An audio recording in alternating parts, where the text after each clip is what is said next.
Bom, muito boa tarde a todas e todos. Estamos começando aqui o nosso sexto encontro do curso de Formação de Lideranças para Políticas Estudantis. E hoje temos o imenso prazer de receber a professora Lúcia Souza d'Aquino, uma colega, né, do Departamento de Direito. A professora Lúcia é formada em Direito, em graduação em Direito, mestrado e doutorado na Universidade Federal do Rio Grande do Sul. A formação estritamente em Direito, assim como a minha, né? Só que com abordagem bastante distinta. A professora Lúcia atua na área de direito privado, especificamente direito civil, e eu sou mais da área de direito público. Professora Lúcia, imenso prazer recebê-la aqui, né? Eu tive conversando com alguns professores, alguns colegas, né, no departamento, comentando que algumas outras pessoas vieram me procurar a respeito do curso, para saber informações a respeito do curso, né? Que o pessoal achou a ideia bacana, achou interessante. Nós estamos pensando aí uma forma para incluir mais pessoas no próximo ano. Né, que quando a gente aprova esse tipo de projeto no começo do ano, né, principalmente desse, não havia outra forma se pensar a realizar uma atividade como essa a não ser online, né, a não ser remota. E esse é um curso voltado especificamente para três públicos completamente distintos, né, que alunos do ensino fundamental, alunos do ensino médio, alunos do ensino superior. Então, chega um determinado momento, né, que com a condução cada vez maior das aulas dos encontros presenciais, as pessoas vão se distanciando um pouco do online, né? Vão cansando, vão enjoando, assim como nós, né? É natural que isso aconteça. E aí o público diminui um pouco a frequência, mas as pessoas continuam entrando em contato por e-mail, falando não pude entrar, disponibiliza, tanto que antes eu pensava em não disponibilizar os vídeos, né, gravados, porque a ideia era fazer um curso autoinstrucional próximo ano, né? Mas com os pedidos, a gente está fazendo um canal no YouTube para disponibilizar, né, direitinho as videoaulas para quem quiser assistir, não podendo no dia e tal, no dia de maior conforto e possibilidade de assistir esses encontros. Então, nosso objetivo aqui na verdade, instruir, né, pessoas, alunos vinculados, né, com matrícula ativa, vinculado a uma instituição de ensino, que possam fazer agremiações estudantis, né, quer seja grêmios estudantis no ensino fundamental e médio, diretórios e centros acadêmicos no ensino superior, para estimular cada vez mais a organização, o desenvolvimento de políticas estudantis, tão importantes, né, na nossa história, né, inclusive na nossa história mais recente. As principais mobilizações, né, iniciaram-se com os estudantes, né? Então, para não perder isso, estimular cada vez mais pessoas se sintam animadas a voltar a fazer política estudantil, né? Agora, com as aulas presenciais, as pessoas possam, né, se unir novamente, enfim, né, possam voltar a questionar coisas, situações dentro da sua instituição.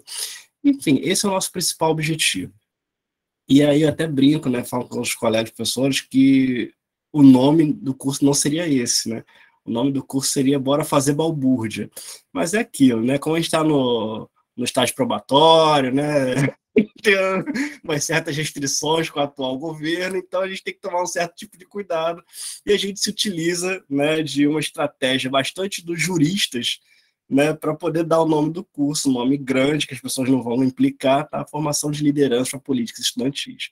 Então, professora, no dia de hoje você vai dar, né, a sua visão sobre como o direito civil pode instruir, né, os alunos a participarem de movimentos estudantis. A gente havia conversado um pouquinho anteriormente, né, para mencionar a questão da capacidade, direitos de personalidade que devem ser preservados, esse tipo de coisa, né, tão importante, principalmente no momento em que as mídias sociais se tornam cada vez mais relevantes, principalmente no processo eleitoral, né? Então, cuidado especial que nós devemos ter.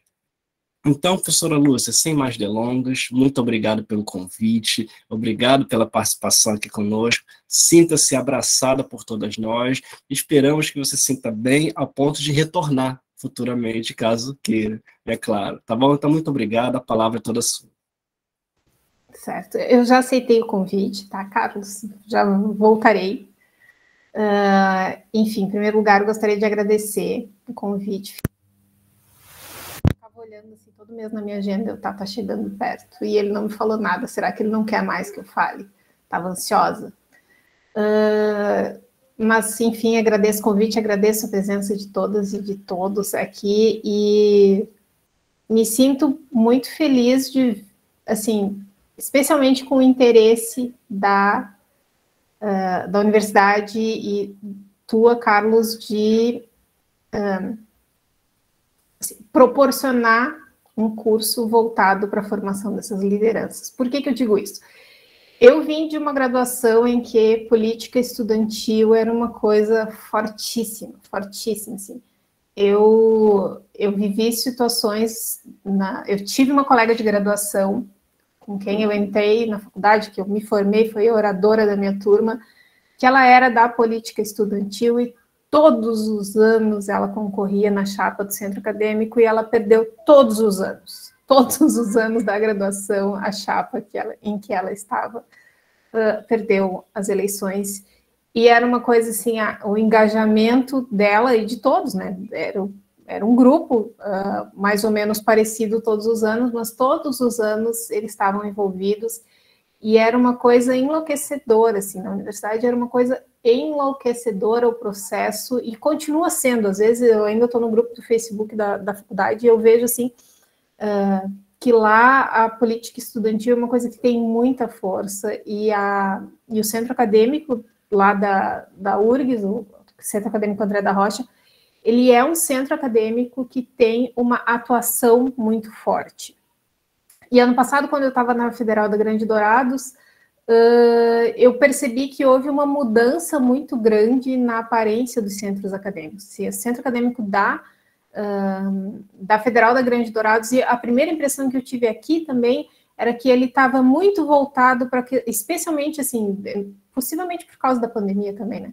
Mas muito mais voltado para a questão das atléticas, assim, era muito mais fácil ver relação com a atlética do que com o centro acadêmico, com a atuação política em si. Então, eu fico muito feliz de pensar na possibilidade de formar novas lideranças, novas pessoas que tenham por objetivo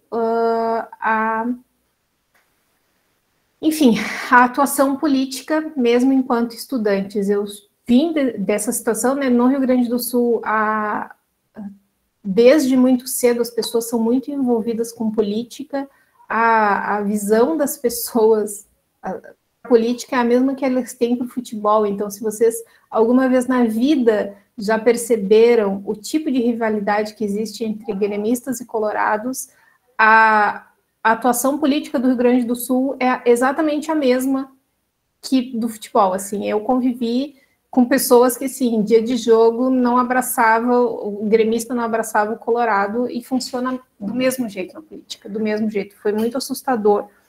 Eu sou catarinense, quando eu fui morar no Rio Grande do Sul, isso foi muito assustador para mim, porque eu, assim, de perceber as pessoas brigando tão forte por política. Meu pai era um senhorzinho já quando eu nasci, e ele dizia que gosto político e religião não se discute. Então, eu passei quase 20 anos da vida repetindo que gosto político e religião não se discute.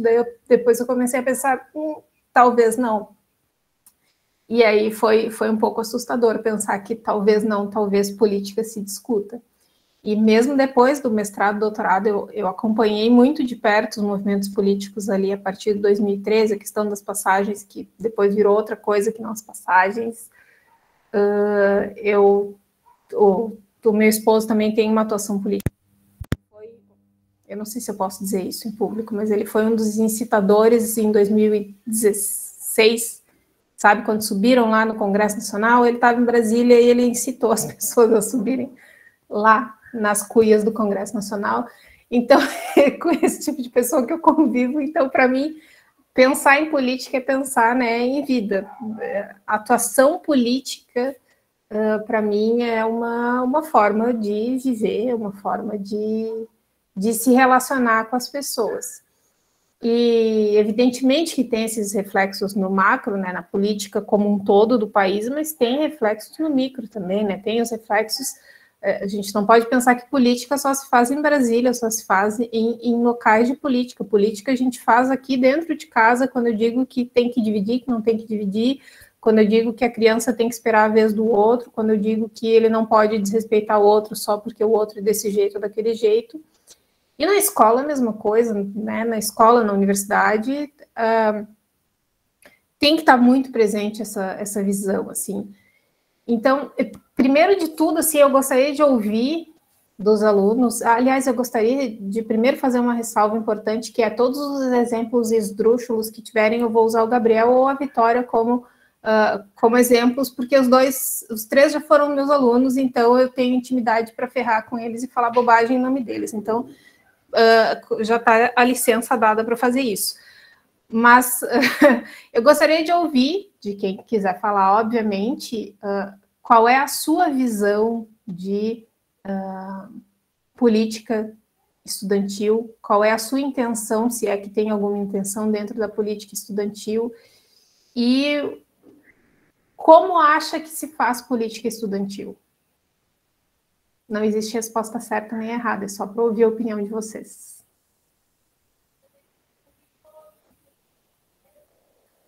Vamos lá, pessoal. Por favor, se manifestem aí. Oportunidades estão tendo aí de conversar um pouquinho sobre esse tema. O Gabriel Vilela diz que denúncia para a polícia. Tu tá falando dele ter subido no Congresso ou de como se faz política, Gabriel?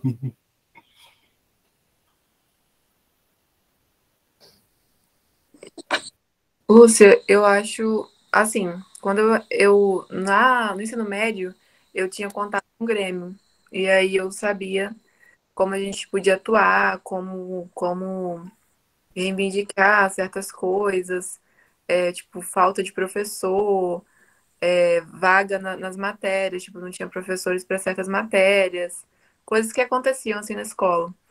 Mas na faculdade, eu confesso que, não sei, acho que a gente fica envolvido em tanta coisa, assim, a gente pensa em tanta coisa além disso que passa muito longe, tipo, o centro acadêmico, nossa, eu não faço ideia mesmo de como atuar, de como participar. É uma coisa que passa, assim, longe da minha realidade. É verdade. Não sei se você é maior, né? Porque escola menor, assim, de ensino médio, né? A gente sabe, tem um Grêmio e tal, agora centro acadêmico. Deixa eu dar a minha experiência, que foi bastante, assim, diversa, né? Eu estudei minha vida inteira, praticamente, minha vida inteira não, até o ensino médio na escola pública. Né? E aí era engraçado fazer política estudantil na época, né, na escola pública, porque a gente podia reivindicar o que quisesse, entendeu? Mas quase ninguém tinha condições de prover o nosso pleito, né? Ou de ser ouvido, né? O que era pior. Então eu participei muito ativamente, né? Principalmente da discussão da meia entrada, né? Do passe livre, fui às ruas, né? Tomei tiro de borracha, spray de pimenta, né? No rosto, tudo isso. Né? 2013 eu também estava lá, né? Enfim. E aí eu cheguei com esse entusiasmo na faculdade, né? Só que onde eu fiz faculdade? Né? Eu fiz Fundação Getúlio Vargas, aqui no Rio. Né? Eu fui bolsista na FGV. E aí eu cheguei com aquele entusiasmo todo, ajudei a inaugurar, né, o centro acadêmico, a criar, montar tudo. Fui o primeiro vice-presidente do centro acadêmico. Só que lá tinha um problema. Né? Qual era o problema? Todas as nossas reivindicações eram aceitas. Todas. Né? Assim, a gente não tinha o que brigar, não tinha o que brigar. A gente reclamava lá, o bebedouro não tem água gelada. Entendeu? 2 dias depois, estava um lá de última geração, assim, que saía água gelada, água quente, dava para tomar banho, fazer o que quisesse. Né? Então, e aí, por que eu tô falando isso? Que foi uma experiência completamente diversa da anterior, mas que eu comecei a perceber uma coisa. Onde as pessoas conseguiam mais se reunir foi, como você falou, era na atlética. Né, que tinha uma capacidade de mobilização muito maior né, com o argumento das festas, dos jogos estudantis, e nesse meio as pessoas começavam a conversar e a interagir também sobre política, né, e condições sociais, né, sobre as mobilizações. Então foram duas experiências bastante diferentes que eu tive, mas eu não tive essa experiência da política estudantil, né, muito embora tenha sido vice-presidente de um centro acadêmico, numa universidade. Né? Então, é interessante sim, que vocês falem da experiência de vocês para a gente entender, né? Porque até não experiência, né, como a minha, né, praticamente, é importante ser manifestada, que são realidades completamente distintas. Quem mais? Gabriel, me disse que tu ligou a tua câmera para falar. A Joana vai falar. Meu microfone está pegando agora. Eu vou contar um pouquinho da minha experiência, assim. Eu sou de Aracaju, sou de Sergipe, né? Vim na UF, assim, pulei, resolvi vir, pronto. Mas eu fiz minha primeira graduação, não me formei, mas eu comecei a fazer jornalismo, sempre foi meu curso dos sonhos. Eu fiz 2 semestres de jornalismo na UFES, que é a UFS, né? Que é a Federal de Sergipe. E eu tive um contato muito próximo com o centro acadêmico, com a luta por direitos, ou aproximação com a coordenação, né? Que eu acho que é isso que nosso objetivo é isso, estabelecer uma comunicação. Não é nem imposição, que de certa forma, depois de um tempo, vem acontecer, né, se você não tem uma comunicação estabelecida, mas essa luta, o centro acadêmico, esse agrupamento de pessoas querendo discutir sobre tais pautas, e pautas pequenas ou até grandes, por exemplo, ajuste de horários que para a gente não era legal, porque a faculdade era muito longe, coisas muito mínimas, mas que exigiam uma comunicação, né? A gente tinha esse contato com a coordenação, a gente tinha essa comunicação por conta do centro acadêmico. Então, assim, quando eu fui para a UF de Macaé, eu ouvia falar, mas eu não tive tanto contato, assim, com o centro acadêmico. Eu não tive até então, não tenho tanto contato. Eu senti um pouco dessa falta. Não sei se foi por conta de uma questão minha, que, assim, estava uma cidade nova. Então, eu também me envolvi muito com a atlética e parecia que era o meu único grupo que eu podia ter essa comunicação com a coordenação ou me envolver melhor, né? Eu precisava disso. Mas eu senti um pouco dessa falta. E é isso, assim, nos pequenos detalhes, sabe? De coisas de, por exemplo, tem tal professor que não está dando aula, ou que sumiu, ainda mais no período da pandemia. Como é que a gente vai fazer isso? Manda e-mail para a coordenação, faz isso, faz aquilo, fala com fulano. Aí uma pessoa manda e-mail, é muito diferente de um grupo vir falar sobre, né? Ou pedir uma reunião, ou pedir qualquer outra coisa. Então, assim, acho que é isso. O centro acadêmico, para mim, vem muito essa questão da união faz a força, né? Como a atlética também, mas centro acadêmico dirigido a pautas importantes. Eu vejo a UF hoje lutando, por exemplo, pelo restaurante universitário, né, a UF de Macaé, que é uma pauta assim, básica.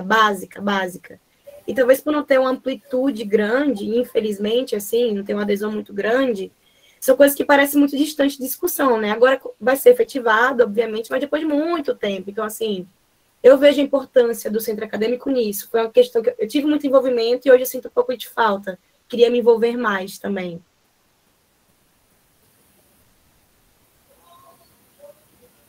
A Lorena que está falando que ela está no ensino médio, na escola dela é bem difícil os alunos conseguirem algo, porque quase não tem voz, não tem grêmio estudantil. Ela participa de um projeto dentro da escola exatamente sobre a voz dos alunos, o projeto é feito por alunos. Olha que interessante a experiência da Lorena. Na minha época de ensino médio ou ensino fundamental, não tinha nada de movimento estudantil lá. Gabriel. Bom, eu participo de movimento estudantil desde o ensino médio, no começo do ensino médio, onde eu entrei no Grêmio. Só que a minha realidade é um pouco diferente do que eu estudava no Instituto Federal. O Instituto Federal geralmente é mais parecido com a universidade, mesmo estando no ensino médio, até a questão acadêmica de ser dividido em período e tudo isso. E eu participava muito da área política do Grêmio, então a minha atuação no Grêmio era conseguir eventos para a instituição, trazer pessoas para debater temas da atualidade. Então a gente sempre tinha muita essa visão de que precisava trazer alguém que conhecesse sobre aquilo para debater e levar esse conhecimento para os alunos. Então eu peguei um período que foi um período meio complicado, que foi o finalzinho do governo Temer e o governo atual. Então, nós discutimos reforma da Previdência, discutimos reforma administrativa, tinha que levar deputado que defendesse os dois lados para poder debater sobre isso. Na nossa atuação também era muito pela própria defesa da instituição, porque foi um período em que nós tivemos cortes de orçamento, então os estudantes se uniam muito para conseguir defender a existência da instituição. Então, era convite para deputado para trazer verba de emenda, que é uma coisa que não se imagina numa escola comum, numa escola de ensino médio normal. Você não pensa que você vai ter que ligar para o deputado, vem visitar aqui, e aí ele vai conhecer, vai fazer uma palestra, e depois vai pedir dinheiro para ele, que é uma coisa que não funciona no mundo normal, né? Só no mundo das federais. Mas era muito sobre isso. E aí, quando eu assumi a presidência do Grêmio, é que eu passei a ter um papel um pouco mais institucional geral, que era aquela questão de auxiliar os alunos em questões com professores. Nem todo professor é uma Lúcia, nem todo professor é um Carlos, alguns professores são ruins, têm uma didática ruim, ou são um pouquinho malvados, nem todos são bonzinhos como a Lúcia querida. Mas, e aí você tem que resolver com esse aluno, porque esse aluno também tem medo do professor, muitas vezes, tipo, tem essa questão de autoridade, então os alunos muitas vezes têm medo de enfrentar o professor. E aí o Grêmio atua nessa maneira também, de conseguir, junto com a coordenação, no nosso caso era a coordenação pedagógica, que o professor ou mudasse a didática dele, ou que houvesse um conselho onde o aluno fosse aprovado, desconsiderando aquela nota do professor, porque tinha matérias que realmente reprovavam o semestre inteiro, e eram problemas sérios. E é como faculdade, tinha matérias que você podia passar e fazer depois, mas tinha matérias que você reprovava o semestre inteiro, só por causa daquela matéria. E era um problema sério para muitos alunos. Então, o Grêmio atuava muito nisso. E a outra parte era a parte institucional de reuniões dos conselhos. O Instituto Federal também tem conselho superior aqui na universidade, também tem conselho de campus, também tem conselho de curso. E o Grêmio e os estudantes têm que estar participando desses... Grêmio, estudante, centro acadêmico, tem que estar participando desses conselhos, até para levar a visão dos estudantes. E eu participava muito dos conselhos fazendo isso, levando a visão dos estudantes do meu campus, dos estudantes que eu representava para lá. Eu nunca cheguei a participar só do Conselho Superior, então não sei como funciona para lá. Mas Conselho de Campus e Conselho de Curso eu sempre participei, sempre levando essas demandas dos alunos, sempre levando os problemas que os alunos tinham com professores ou com a estrutura em geral. Não era tão bom quanto na FGV com o Carlos, que a gente pedia uma coisa e ela aparecia magicamente depois, né? E o dinheiro não falava tão alto durante a nossa época. E acho que a pessoa que atua no movimento estudantil, ela até percebe uma coisa, quando ela está na escola pública, né? Que muitas das coisas que acontecem precisam de 300 outras pessoas se movendo para conseguir que aquilo aconteça. E aí, quando você está no movimento estudantil, observando, eu quero um bebedouro. Aí você vai falar com o diretor, tem que ter um bebedouro ali. Numa faculdade privada, numa escola privada, o diretor vai lá, compra e bota ali.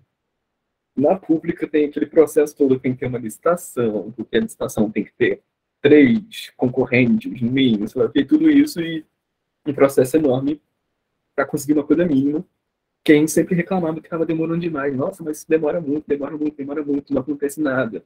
Não adianta, e isso vira até um algoz do próprio movimento, que não adianta nada militar em movimento, porque não acontece nada. Para acontecer uma coisa demora 1000 anos para mudar. Sendo que não é um problema, mas não é uma questão nossa em si, não é uma questão do movimento estudantil em si, não é uma questão do Grêmio, não é centro acadêmico, é uma questão do funcionalismo público no geral, que é demorado para evitar certos problemas também. Mas eu vejo muita atuação dos Grêmios, do movimento estudantil no geral, nesse sentido, que tem que se dividir, sim, representar os alunos, tem que representar a posição dos alunos, seja conselho, seja diretor, seja professores, conselho de professores e tudo mais.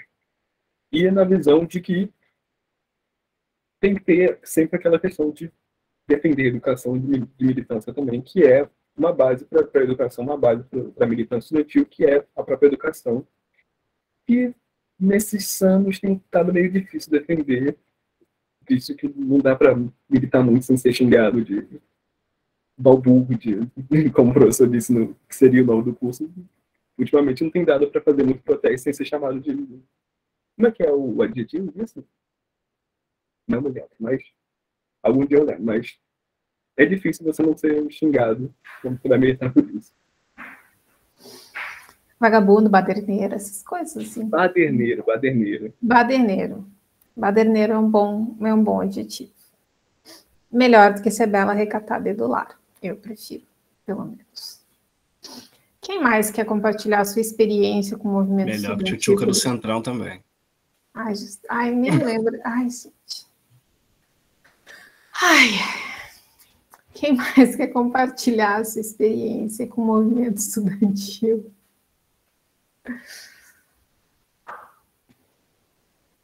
Bom, eu vou pegar um gancho da fala do Gabriel, que é o fato de que, e eu suponho que isso, se não foi, vai ser abordado em outros momentos, o movimento estudantil tem muitas coisas que são bem específicas dele e que a gente tem que pensar quando pensa em movimento estudantil, né? A gente tem que pensar que o movimento estudantil, obviamente, é um movimento que representa os interesses dos estudantes, né? Então, um pouco importa se eu concordo, se eu discordo, se eu sou representante estudantil, pouco importa se eu concordo com a opinião do meu colega, pouco importa se eu discordo, né? A função deles é defender interesse do estudante. É muito interessante se vocês entrarem no site daqui do departamento e forem olhar as atas das reuniões.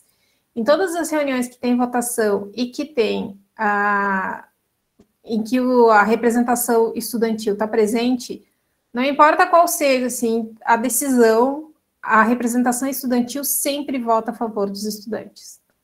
Então, a quebra de pré-requisito, pede a quebra de pré-requisito, pede abertura de turma especial, pede não sei o que, às vezes, assim, foi negado por unanimidade. E daí não foi unânime, a representação estudantil votou em sentido contrário. Então, assim, a gente tem que ter em mente que a representação estudantil tem isso, né? Eu não atuo no meu nome quando eu falo em representação estudantil. O representante, né, independe da atuação dele, se ele está atuando numa reunião de departamento ou se ele está atuando perante toda a universidade para tentar conseguir alguma coisa, ele não está atuando em nome próprio, né? Ele está atuando em nome de outra pessoa. Então, isso é uma coisa importante de a gente ter em mente, que quando a gente fala em movimento estudantil, a gente não está falando em interesse próprio, a gente está falando no interesse coletivo que se defende, né? Uma outra coisa que o Gabriel também falou e que é interessante, né, que é importante se pontuar, é o fato de que existe, evidentemente, uma diferença gritante, e vocês ouviram aqui o Carlos e o Gabriel falando, nas experiências de movimentação estudantil, instituição privada e instituição pública. Obviamente, instituição privada, as coisas funcionam de uma forma muito mais simples. A gente está falando de um acordo entre mim e o Carlos, um contrato em que o Carlos vai olhar para mim e dizer, Lúcia, eu quero um filtro, eu vendo filtro para o Carlos, e é isso. Quando a gente está falando de uma instituição pública, a gente está falando em ver se tem necessidade, ver se tem verba, ver como é que funciona para a compra desse produto específico, e aqui, né, foge totalmente do meu domínio, né, mas questão de licitação, tem que ver se é uma coisa que tem como fazer licitação ou não tem, se é dispensado porque só tem um fornecedor no mercado, porque é só aquele que é bom, porque é só aquele que é específico. Então, isso, obviamente, faz com que o processo seja muito mais demorado. Ah, mas por que tem que fazer isso? Por que tem que fazer isso para eu não olhar e dizer, a Vitória é minha preferida, vamos comprar da Vitória? Porque a Vitória é minha preferida. O Gabriel não é meu preferido, não quero comprar dele. Quero comprar da Vitória. O Gabriel não liga a câmera, não é meu preferido. Vamos comprar da Vitória, que a Vitória está de câmera ligada e pronto. Né? Então, as instituições públicas têm essa questão, né? Olha, por que precisa de tanto? Por que tem que ter tanta formalidade? Porque formalidade dá segurança nesse caso. Né? Então, essa também é uma coisa que a gente tem que ter em mente, que as coisas demoram e demoram por isso. E elas demorando, a gente tem que ter uma outra coisa importante em mente, que é, movimento estudantil, tudo bem, eu sou a representante, a presidente do centro acadêmico. Eu sou representante esse ano, o meu mandato vai terminar em dezembro, em novembro eu vou iniciar uma coisa que só vai ter efeito no ano seguinte, então não vou começar.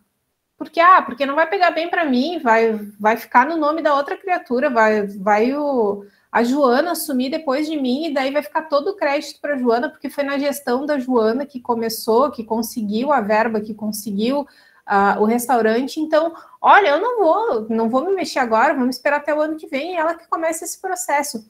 Então, tem muito essa coisa também que, às vezes, uma política estudantil né? Requer mais vaga, contratação de mais professores, um restaurante, uma residência universitária, local para ficarem as crianças das alunas e das mães que têm filho pequeno. Todas essas coisas podem ser muito demoradas e o efeito pode demorar anos para surgir. Então, isso também é uma coisa que pode acontecer. Olha, vai acontecer na minha gestão, mas quem fez não fui eu, ou eu vou dar início, mas vai terminar na gestão de outra pessoa. E isso, às vezes, a depender da pessoa que está na representação estudantil, pode ser um desincentivo, né? Porque as coisas que demoram muito, talvez não sejam interessantes para a imagem dela. Então, esses são pontos que, para mim, são muito importantes quando a gente pensa em representação estudantil. Assim, olha, primeiro, é para representar aluno. Segundo, público e privado são duas coisas muito diferentes. E público demora porque precisa.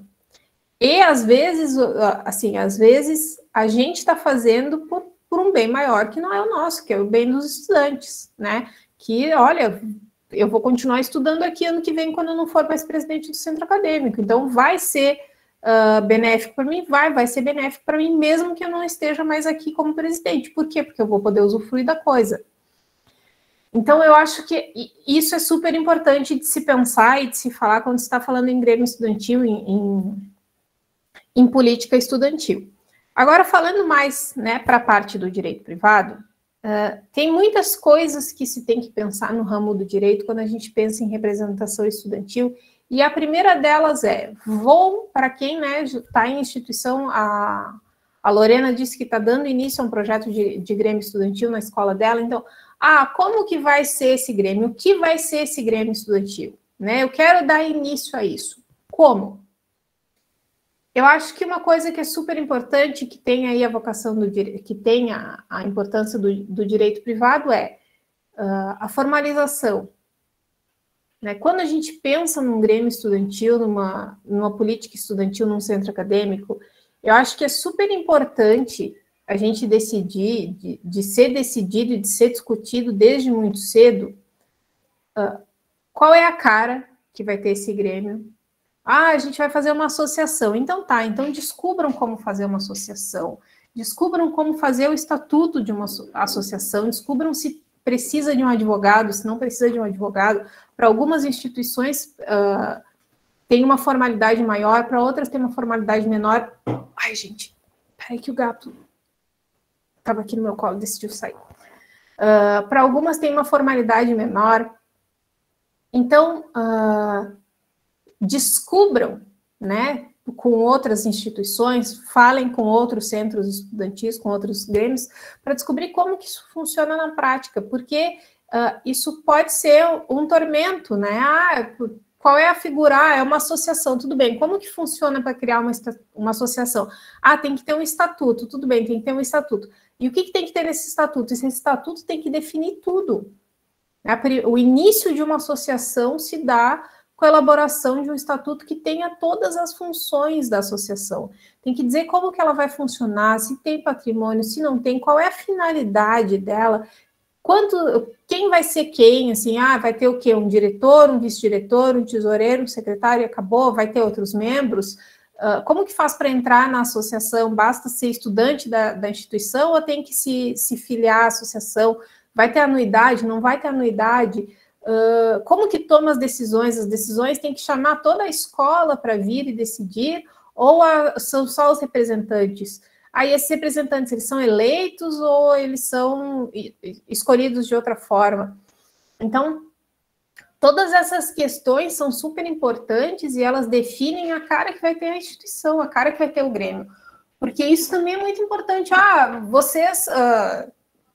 vamos lá, a Vitória, acho que foi o exemplo da Vitória da Joana, acho que foi da Joana, precisa de uma disciplina especial, precisa de uma disciplina fora do horário normal. Mas a Joana pode mandar um e-mail lá para a coordenação do curso, ou pode mandar um e-mail para o chefe de departamento dizendo, oi, olha só, a gente precisa disso, ou tem que fazer por meio da instituição. Isso também é super importante de se pensar e de discutir antes, né? Quais são qual é a legitimidade dessa agremiação? Como que ela funciona? Como que ela atua? Ela vai substituir os estudantes ou funciona melhor os estudantes pedirem? Porque, obviamente, se o Carlos mandasse lá um e-mail para a FGV, para a direção da FGV, provavelmente ele seria ouvido, mas será que numa instituição pública, um aluno ou 30 alunos mandarem um e-mail vai funcionar, ou vai funcionar melhor se o representante ali, ou alguns representantes do centro acadêmico forem lá, marcarem uma reunião com a coordenação e tiverem a coordenação? É melhor a Vitória me mandar um e-mail dizendo, olha, Lúcia, eu queria que as aulas não começassem às 8, começassem às 8h30, ou é mais fácil a gente conversar, o representante de turma, ouvir toda a turma, e depois disso tomar uma decisão.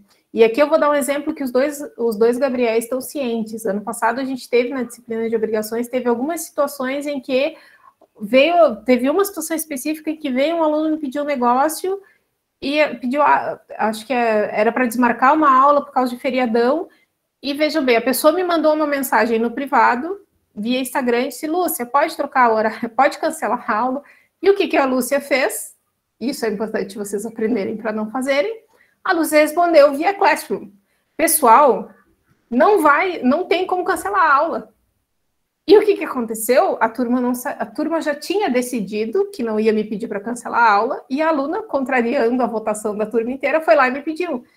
E aí a aluna ficou um pouco assim, sofreu um pouco, porque a hora que eu mandei o e-mail, todo mundo começou a discutir quem é que tinha mandado aquela mensagem, porque, afinal, a turma tinha decidido que não ia falar comigo, porque que tinha uma pessoa falando. E, enfim, criou um pequeno caos na turma, mas seguimos todos felizes até o final do semestre. Então, essa também é uma questão super importante de, às vezes, funciona melhor o representante. Depois desse episódio na turma, todas as vezes que vieram me pedir coisa, eu disse, digam para o representante de turma. E aí eu só atendia coisas quando era representante de turma falando comigo. Teve até uma situação em que outra menina me mandou uma mensagem via Instagram, ela disse, não publica no Classroom o que eu estou te pedindo, por favor, o representante de turma já vai falar contigo. E eu, tá, calma. E todas as vezes em que ele me pediu coisa, eu disse, quantas pessoas estão pedindo isso? Quantos querem isso? Porque se é para atender, né, eram 60 na turma, é para atender o interesse de 5 de 60 ou de 50 de 60. Então, essa forma de atuação das associações, dos grêmios, também é super importante, assim, eles criam a existência de um centro acadêmico, a existência de política estudantil, cria uma legitimidade maior. Por quê? Porque a gente tem ali uma instituição atuando em nome dos alunos. Então, no momento em que se cria uma associação, que se cria um grêmio estudantil, que se cria um centro acadêmico ou qualquer outra forma de representação estudantil, a gente tem ali pessoas que possivelmente serão periodicamente eleitas para exercer a atividade de representar o interesse dos estudantes. Então, assim, talvez a Vitória, Gabriel, Keren, Ana, não tenham eles sozinhos legitimidade, capacidade para vir para mim e me reivindicar uma coisa, dizer, olha, Lúcia, eu queria que a aula começasse às 9h30, ou eu queria que a aula começasse às 8h30, porque esse horário está muito ruim. Na turma ali de obrigações também, a aula terminaria num mundo em que as aulas durassem o tempo em que precisariam durar, terminaria meio-dia e um pouquinho. O que acontecia meio-dia e um pouquinho, meio-dia e um pouquinho, não tinha mais mesa para sentar para os alunos almoçarem. E aí sempre tinha um aluno que chegava perto, assim, das 11, ele começava a ficar um pouco ansioso, às vezes ele me perguntava assim, Lúcia, tu acha que vai dar tempo, assim, da gente conseguir almoçar? E aí eu dizia para o aluno, olha, eu espero que... Olha, o aluno até ligou a câmera. Eu espero que dê tempo, né, para vocês não ficarem sem mesa. Daí a gente começou a entrar meio que no acordo que a aula não iria até muito perto do horário em que as mesas todas da universidade ficassem ocupadas, mas era porque era uma preocupação legítima dos alunos, né, muito diferente de se uma aluna, oi, tudo bem, olha só, eu preciso ir para a praia agora depois da aula, queria que tu terminasse a aula um pouquinho mais cedo porque eu preciso ir para a praia. Os meus alunos iam às vezes de biquíni para a aula, eu invejava os meus alunos de biquíni na praia não, na aula, e depois da aula, mas eles ficavam todos comportadinhos até o final da aula, eles saíam para a praia depois. Mas imaginem a situação, né? Oi, olha só, preciso ir para o Rock in Rio, dá para acelerar a aula? Então, não dá para acelerar a aula para ir para o Rock in Rio. Então, isso também é uma coisa importante, né? O tipo de decisão, o tipo de legitimidade da...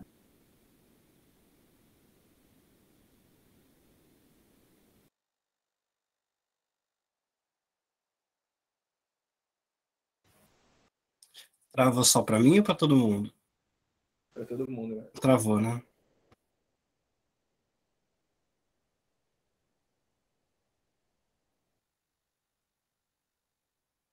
Ela deve estar falando, né? Acho que nem percebeu ainda.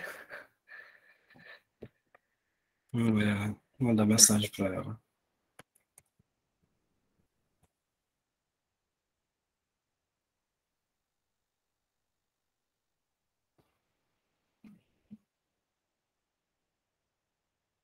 E ela continua on, né?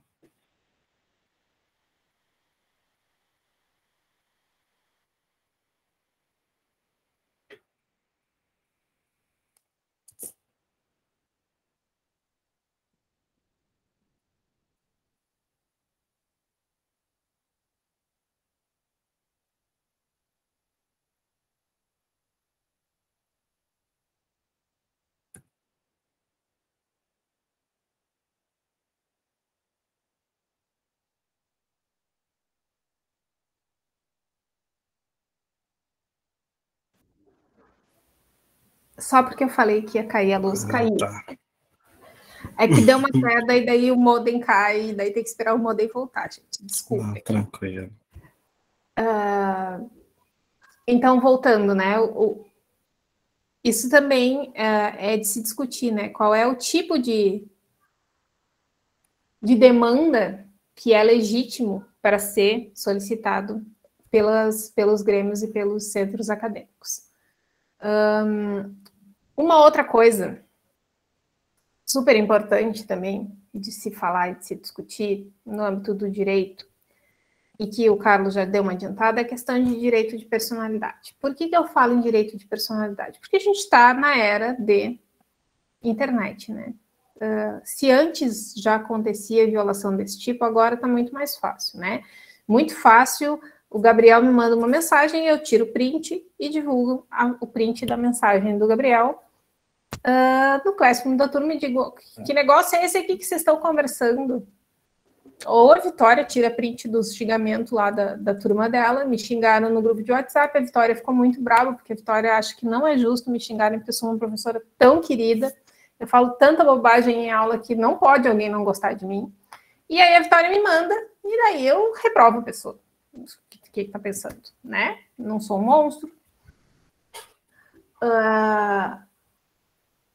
A gente vive nessa era em que tudo é muito fácil, né? A gente, de vez em quando, vê até notícia, essa semana veio notícia do WhatsApp falando que o WhatsApp ia permitir que as pessoas selecionassem o tipo, se iam poder ou não ia poder printar as conversas, e, gente, se não puder printar mais as conversas, eu não sei como é que eu sobrevivo, porque eu preciso, às vezes, de prova para as coisas.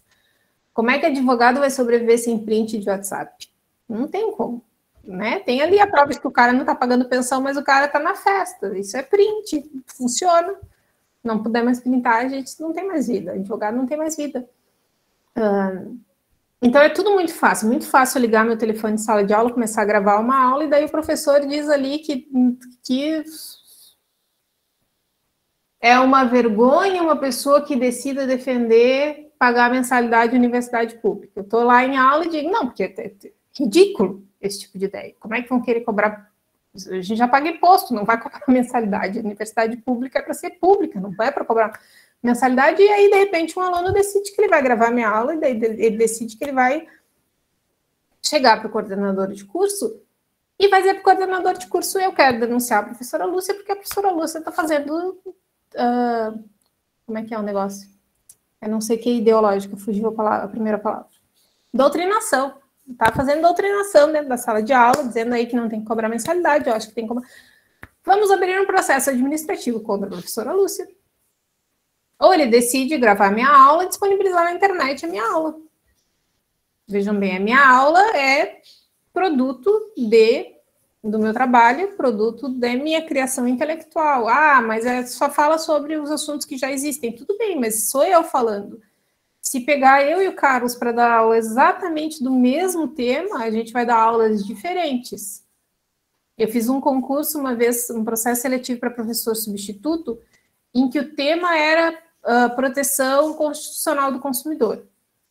A gente tem 2 artigos na Constituição que falam sobre proteção do consumidor e um artigo na ADCT que fala sobre proteção do consumidor. Então, eram 3 artigos e 20 pessoas fazendo concurso. A gente teve, e era um concurso que tinha, eu achava isso muito humilhante, mas a gente tinha a prova escrita e depois tinha uma sessão de leitura pública da prova escrita. Então, a gente tinha que, na frente de todos os nossos concorrentes, ler a nossa prova. E eu ficava pensando, gente, que vergonha ler o que eu escrevi na frente dos outros. Gente, eu sou uma pessoa muito tímida. Apesar de ser professora, eu sou uma pessoa extremamente tímida. E mais ainda quando eu tenho que divulgar as minhas ideias. Assim, ler uma coisa que eu escrevi para outras pessoas, para mim, é uma coisa assim, ó, foge da minha capacidade de querer compartilhar. Assim, é muito constrangedor. Mas ainda assim, a gente teve 20 trabalhos diferentes. Eram 20 enfoques diferentes sobre o mesmo tema, que eram 3 artigos de lei. Então, a mesma coisa que se pegar a Vitória, Gabriel e Joana e disser para eles, escrevam sobre isso, um tema muito específico, eles vão escrever de formas completamente diferentes. Então, a forma como eu dou aula é minha criação. E se é minha criação intelectual, é protegido por direito de autor. É meu direito de autor. Isso é meu direito de autor, ninguém pode, tanto é que vocês viram, inclusive, o Carlos perguntando se ele podia gravar, ninguém pode divulgar sem minha autorização, porque isso é violação de direito de autor. Então, vejam que, e direito de autor é direito de personalidade, né? Direito de personalidade é tudo aquilo que está ligado com a pessoa, né? Todos os direitos que estão ligados com a existência de uma pessoa enquanto pessoa são direitos de personalidade. Então, nessa era em que tudo é muito virtual, em que tudo é muito fácil de reproduzir, em que eu posso fazer, eu posso aqui tirar um print, inclusive tirei um print e ia mandar, esqueci de mandar para o Carlos, mas era só para registrar a aula, gente, eu juro que não era para fazer maldade com nenhum de vocês. Mas que eu consigo tirar um print da aula, mostrar quem é que está aqui, quem é que não está, em que eu consigo gravar uma aula, em que eu consigo tirar uma foto sem que a pessoa veja. Então, tudo isso é muito fácil de fazer. Mas tudo isso pode ter consequências muito grandes. Todas as vezes em que eu vou lá fazer uma publicação em que existe o rosto de outras pessoas, a não ser que as pessoas tenham autorizado ou que eu conheça as pessoas o suficiente para saber que elas autorizam, eu vou lá pedir um por um, oi, posso divulgar. Semestre passado eu pedi umas fotos dos meus alunos, e eu disse para eles, eu prometo que eu não divulgo. E eram fotos fofinhas, eu fiquei com vontade de divulgar todas elas, porque os meus alunos eram lindos, continuam sendo, aliás. Os meus alunos são lindos, mas eu não podia, porque eu disse que eu não ia fazer. Então, isso também, vou lá, o centro acadêmico vai fazer uma postagem com uma denúncia gigantesca, porque a professora Lúcia fala muita bobagem em sala de aula, e nós, enquanto centro acadêmico, estamos aqui para reivindicar que a professora Lúcia pare de falar bobagem em sala de aula. Oi, olha só, eu não autorizei a usar meu nome. Oi, olha só, eu não autorizei a difamar a minha honra em rede social. Então, lembrem que quando a gente faz, ainda que a gente tenha esse hábito muito grande de usar a rede social para se manifestar, lembrem que todas as vezes que isso violar a existência de uma pessoa, isso pode ter consequências que são prejudiciais tanto para as pessoas, né? O primeiro prejudicado quem é? O centro acadêmico. Então, o primeiro prejudicado é política estudantil é balbúrdia. Né? Esse é o primeiro, né? Reclamou lá, fizeram uma postagem, eu não vou usar o Carlos como exemplo para isso, vai ser tudo para mim, gente. Fizeram uma postagem lá, as aulas da Lúcia são horríveis, a Lúcia dá aulas de 30 minutos, começa a aula atrasada, termina mais cedo, não explica nada e fica lendo o código. E eles fazem lá a postagem. Gente, vocês não podem fazer isso. E obviamente que a hora que a Lúcia for reclamar, a primeira reclamação vai ser da política estudantil. Né? Olha, não tinha que estar fazendo isso. Então, lembrem que tem que saber atuar, política estudantil tem que saber atuar. Então, quer fazer a reclamação do professor, tudo bem, fotografa ali, mas vai na coordenação de curso. Isso é importante de política estudantil, saber como e com quem que vocês fazem as coisas. Porque existem procedimentos específicos para isso, né? É o que eu estava falando antes do direito público, né? Existem procedimentos que garantem que a voz de vocês vai ser ouvida. E esses procedimentos, vocês não podem sair violando o direito das pessoas. O que é direito das pessoas? O que é direito de personalidade? Direito à personalidade é a existência, é o corpo da pessoa. Eu não preciso nem dizer que vocês não podem bater, xingar professor, vocês não podem assediar professor, vocês não podem tacar ovo em professor, né? Todas essas violações ao corpo da pessoa. Por que você está rindo, Gabriel? Você já pensou em tacar ovo em professor? É isso? Não pode, Gabriel. Gabriel não pode tacar ovo em professor, Gabriel. Não pode violar o nome do professor, então usar o nome da pessoa em divulgações, assim, ó, não vou nem entrar no mérito de vocês divulgarem uma coisa que não foi a pessoa que disse, né? Isso tem até a questão criminal, né? A Lúcia disse que isso, não disse isso. Onde que eu disse isso? Nunca disse, não tem prova. Então, né? Saiu agora uma notícia de que está rolando, que seria um áudio do Jornal Nacional com a voz da Renata Vasconcelos, com uma notícia que não é uma notícia falsa, e assim, falsificaram a voz dela. Então, obviamente, estão atribuindo a ela uma coisa que não é dela. Então, estão violando o direito ao nome dela, porque é o nome dela que está ali.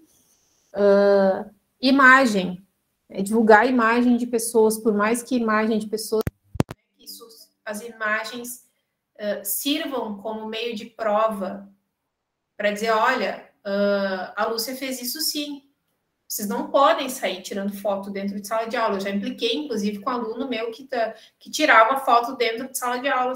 Olha só, tudo bem que o aluno estava de implicância, de birra, porque não era sério o negócio, mas ele levantava e ia tirar foto do quadro, porque ele não enxergava o quadro direito dele. Ia lá, tirava foto do quadro, voltava para o cantinho dele. E eu implicava, não pode tirar foto. Vocês não podem tirar foto de um professor dando aula. Evidentemente, né? Lembrem do caso lá das enfermeiras com o anestesista. Se isso vai servir de prova para comprovação de um crime, se vocês vão utilizar isso como prova, é uma coisa, né? Mas usem os meios adequados para isso. Não é Instagram, não é instância judiciária. Não vale ir para o Instagram reclamar. Tem visibilidade, faz com que a coisa seja vista, sim, mas viola direito de personalidade. Então, saibam fazer as coisas, porque eu acho que isso é super importante. Mais importante do que fazer, e eu acho que é mais importante e mais efetivo do que saber fazer as coisas dentro da política estudantil, é saber como fazer. Né? Não é só, eu sei que faz, tá, mas tu sabe qual é o procedimento? Eu sei que tem que reclamar, mas tá, tu sabe para quem que reclama? Sabe como, para quem, se é um processo físico, se é um processo eletrônico, se é com a coordenação do curso ou se é com o chefe de departamento. Eu tenho um problema sério que eu não sei a diferença entre chefe de departamento e coordenação de curso. Então, eu mando e-mail para o Camilo, eu mando mensagem para o Camilo, se isso é com o Fabiano. Gente, socorre uma vez por mês. Tem que mandar uma mensagem dizendo que isso não é com ele, que isso é com o Fabiano, porque eu não sei a diferença entre os dois. Então, veja bem, eu já não sirvo para representantes de centro acadêmico, porque eu não sei com quem eu faço as coisas. Não sejam uma professora Lúcia, saibam fazer as coisas. Saibam se é processo eletrônico. Eu também, tudo vai ser no meu exemplo, né? Eu, assim como o Carlos, estou em estágio probatório. Carlos, eu suponho que já esteja acabando o estágio probatório, mas eu não fechei nem primeiro ano.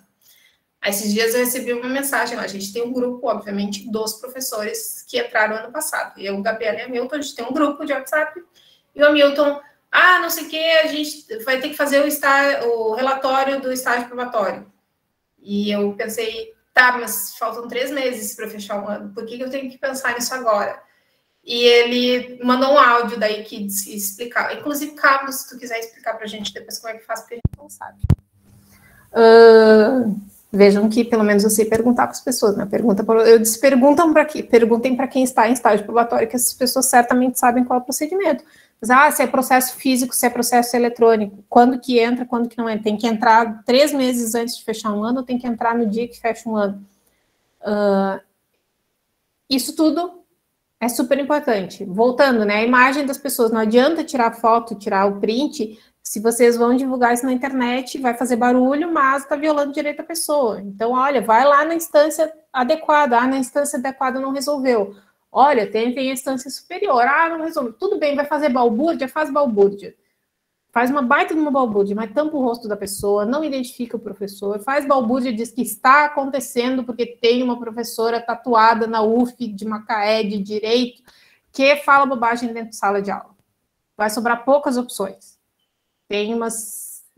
Se for meio a meio, tem 10 professoras. Eu não sei quantas outras têm tatuagem. Então, vai sobrar pouca opção. Então, nome, imagem, corpo, escritos. Não violem direito de autor dos professores de vocês. Não copiem o que os professores de vocês fazem. Não digam que eles falaram uma coisa que eles não falaram. Eu tenho um problema de plágio em todas as minhas turmas, em todos os trabalhos das minhas turmas. Eles devem odiar antiplágio, porque todos os meus... Eu xingo os meus alunos todos que plagiam coisas. Mas não violem direito de autor, não violem direito de personalidade dos professores de vocês, das instituições de vocês.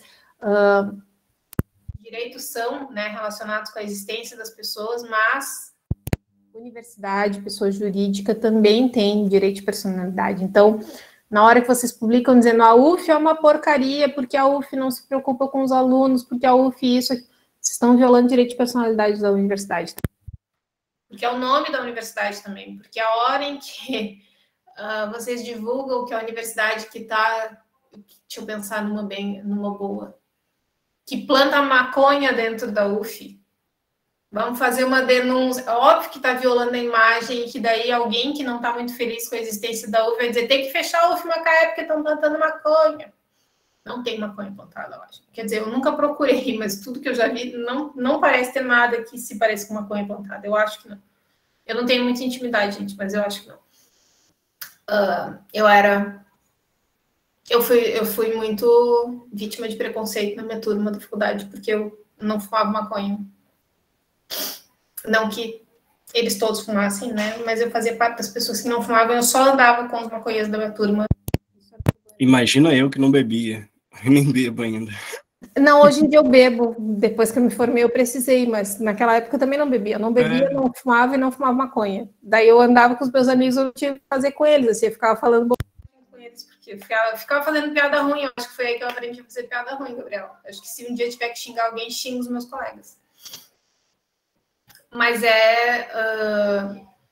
essas notícias, essas informações também prejudicam a instituição como um todo, né? Se o Carlos Vitor fosse lá e dissesse a FGV não se preocupa com a imagem dos alunos porque eles têm um bebedouro que não tem água gelada. Ele vai lá e publica isso tem uma repercussão gigantesca na internet. Além de você perder a bolsa e ser desligado da universidade, era muito provável que o Carlos respondesse por um processo de indenização por danos morais, porque ele violou o direito de imagem da instituição. Então, isso é importante de se pensar quando se fala em representação estudantil. Assim,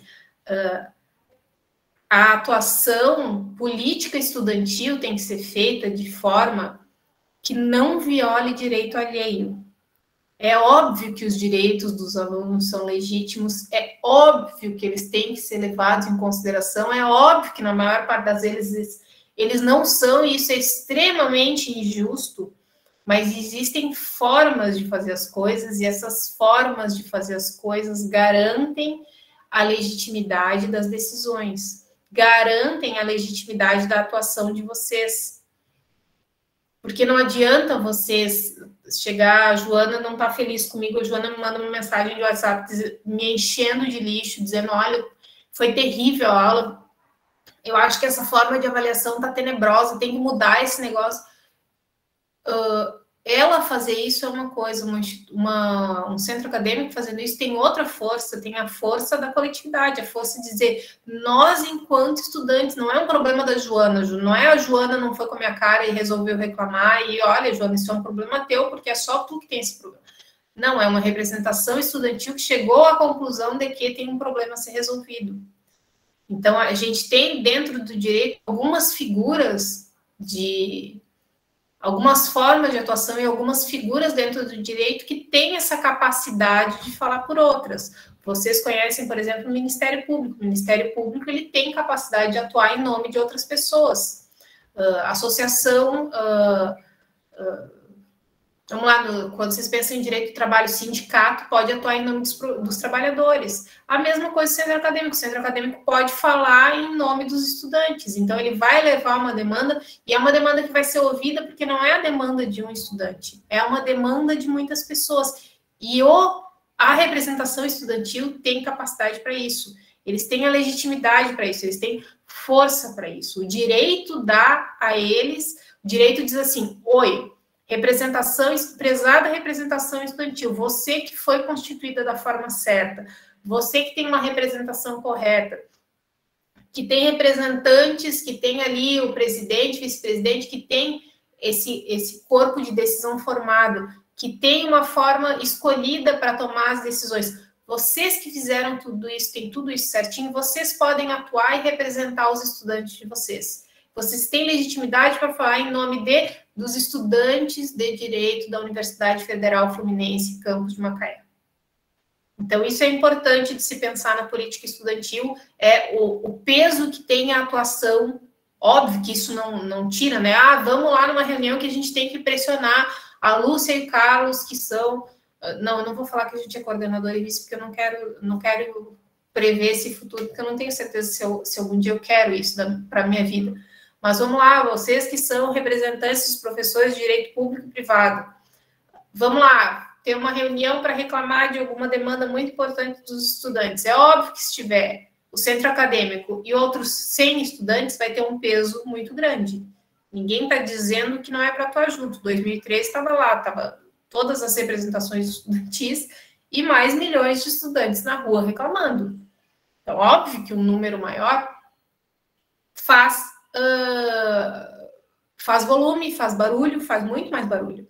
Mas quando a gente está pensando assim no micro, né, dentro da universidade, dentro do departamento, no diálogo com um professor específico, não precisa ter 30, 40 estudantes mandando mensagem. Um representante de turma, um representante do centro acadêmico tem a legitimidade para fazer isso.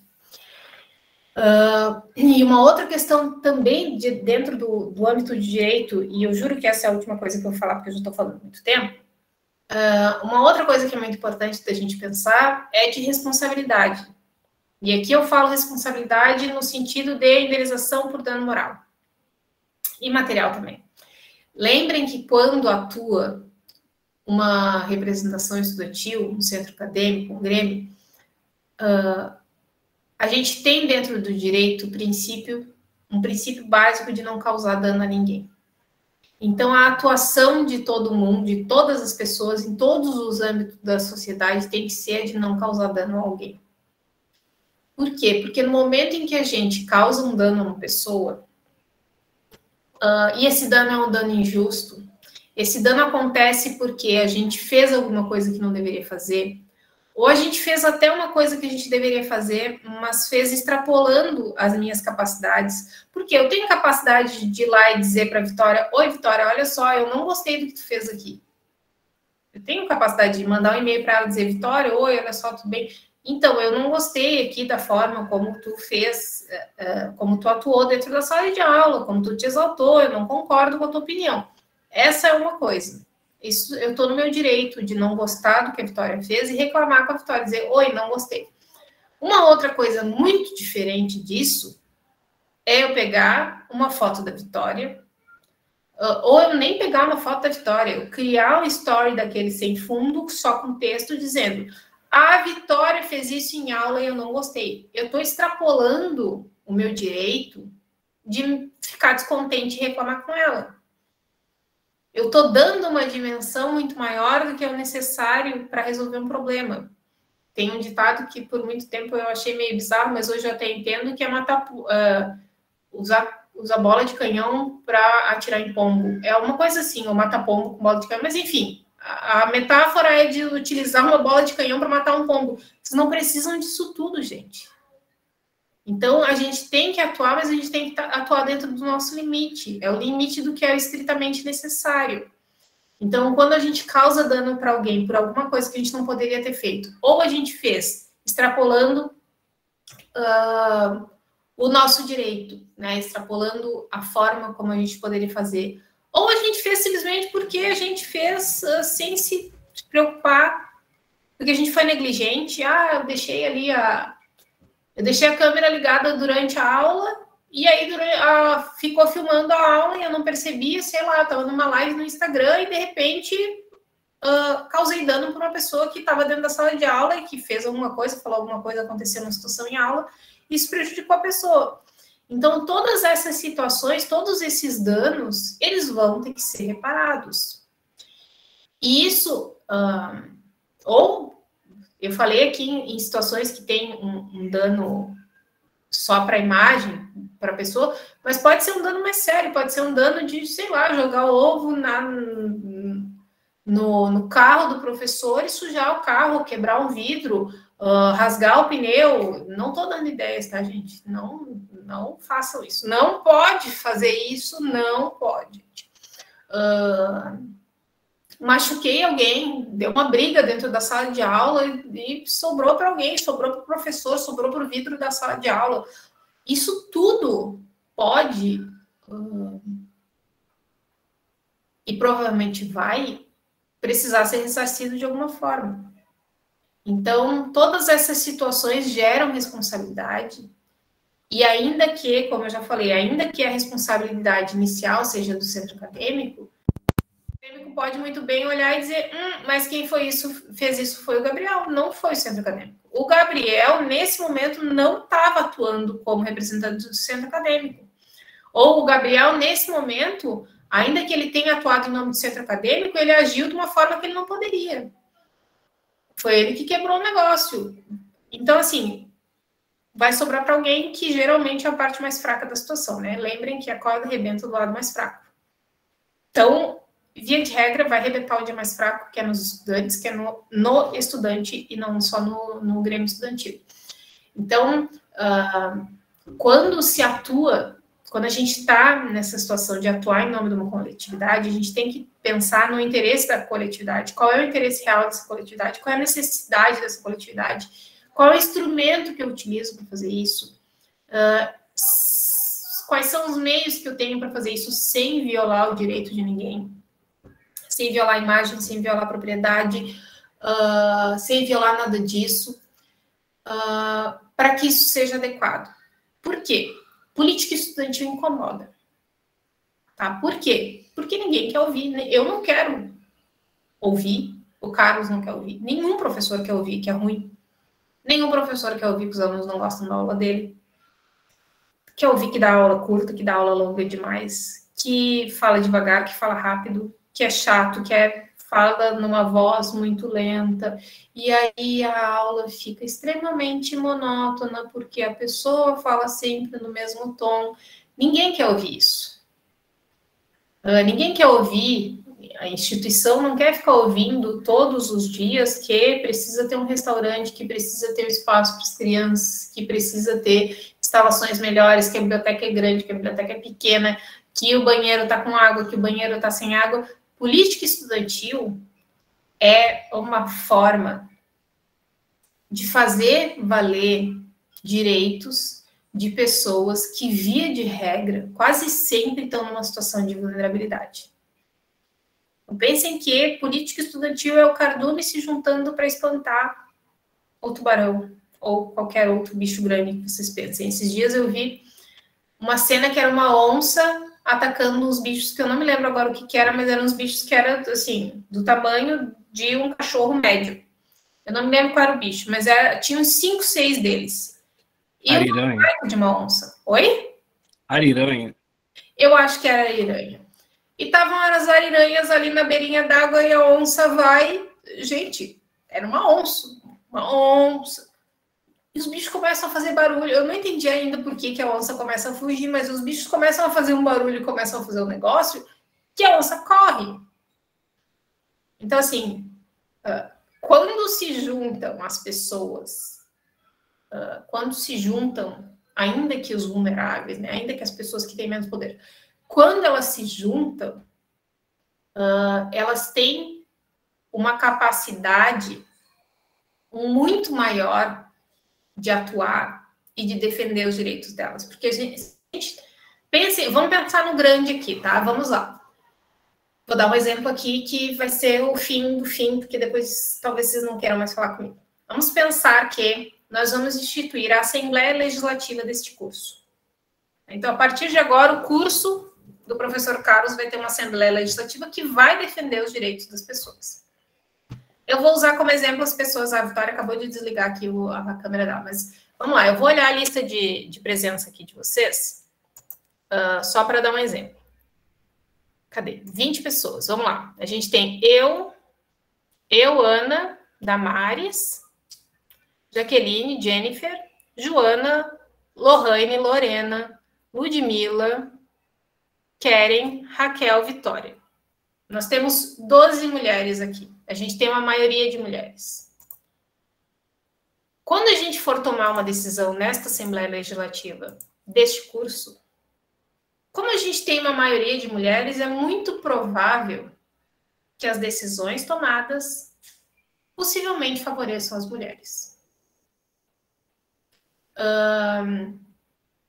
Se a gente for tomar uma decisão que seja uma decisão a respeito dos direitos dos professores, é muito possível que a gente não consiga, eu e o Carlos não consigamos fazer nenhuma votação nesse sentido, porque a gente é minoria aqui. E como a gente é minoria, a gente não tem capacidade de convencimento. E talvez os alunos, como têm um interesse que é exatamente contrário ao nosso interesse, algumas vezes, eles não vão apoiar a gente. Então, essa é a importância de política estudantil, é se ver representado para que as pautas de vocês sejam ouvidas. Quando vocês olham para um Congresso Nacional, por exemplo, e vocês veem uma maioria de pessoas, de homens heterossexuais, de homens ricos, de homens brancos, vocês, não é de se espantar que as decisões sejam tomadas dessa perspectiva. Então, política estudantil também serve para isso. Política estudantil serve para a gente olhar e enxergar o nosso direito se valendo. Então, quando a gente pensa, quem é que eu quero na política, e isso vai valer também quando vocês forem votar numa chapa para política estudantil. Vejam bem, se vocês querem direitos de pessoas negras, querem direitos de LGBT, querem direitos de mulheres representadas, vocês não vão votar numa chapa toda masculina. Isso vai se repetir em todos os âmbitos da vida.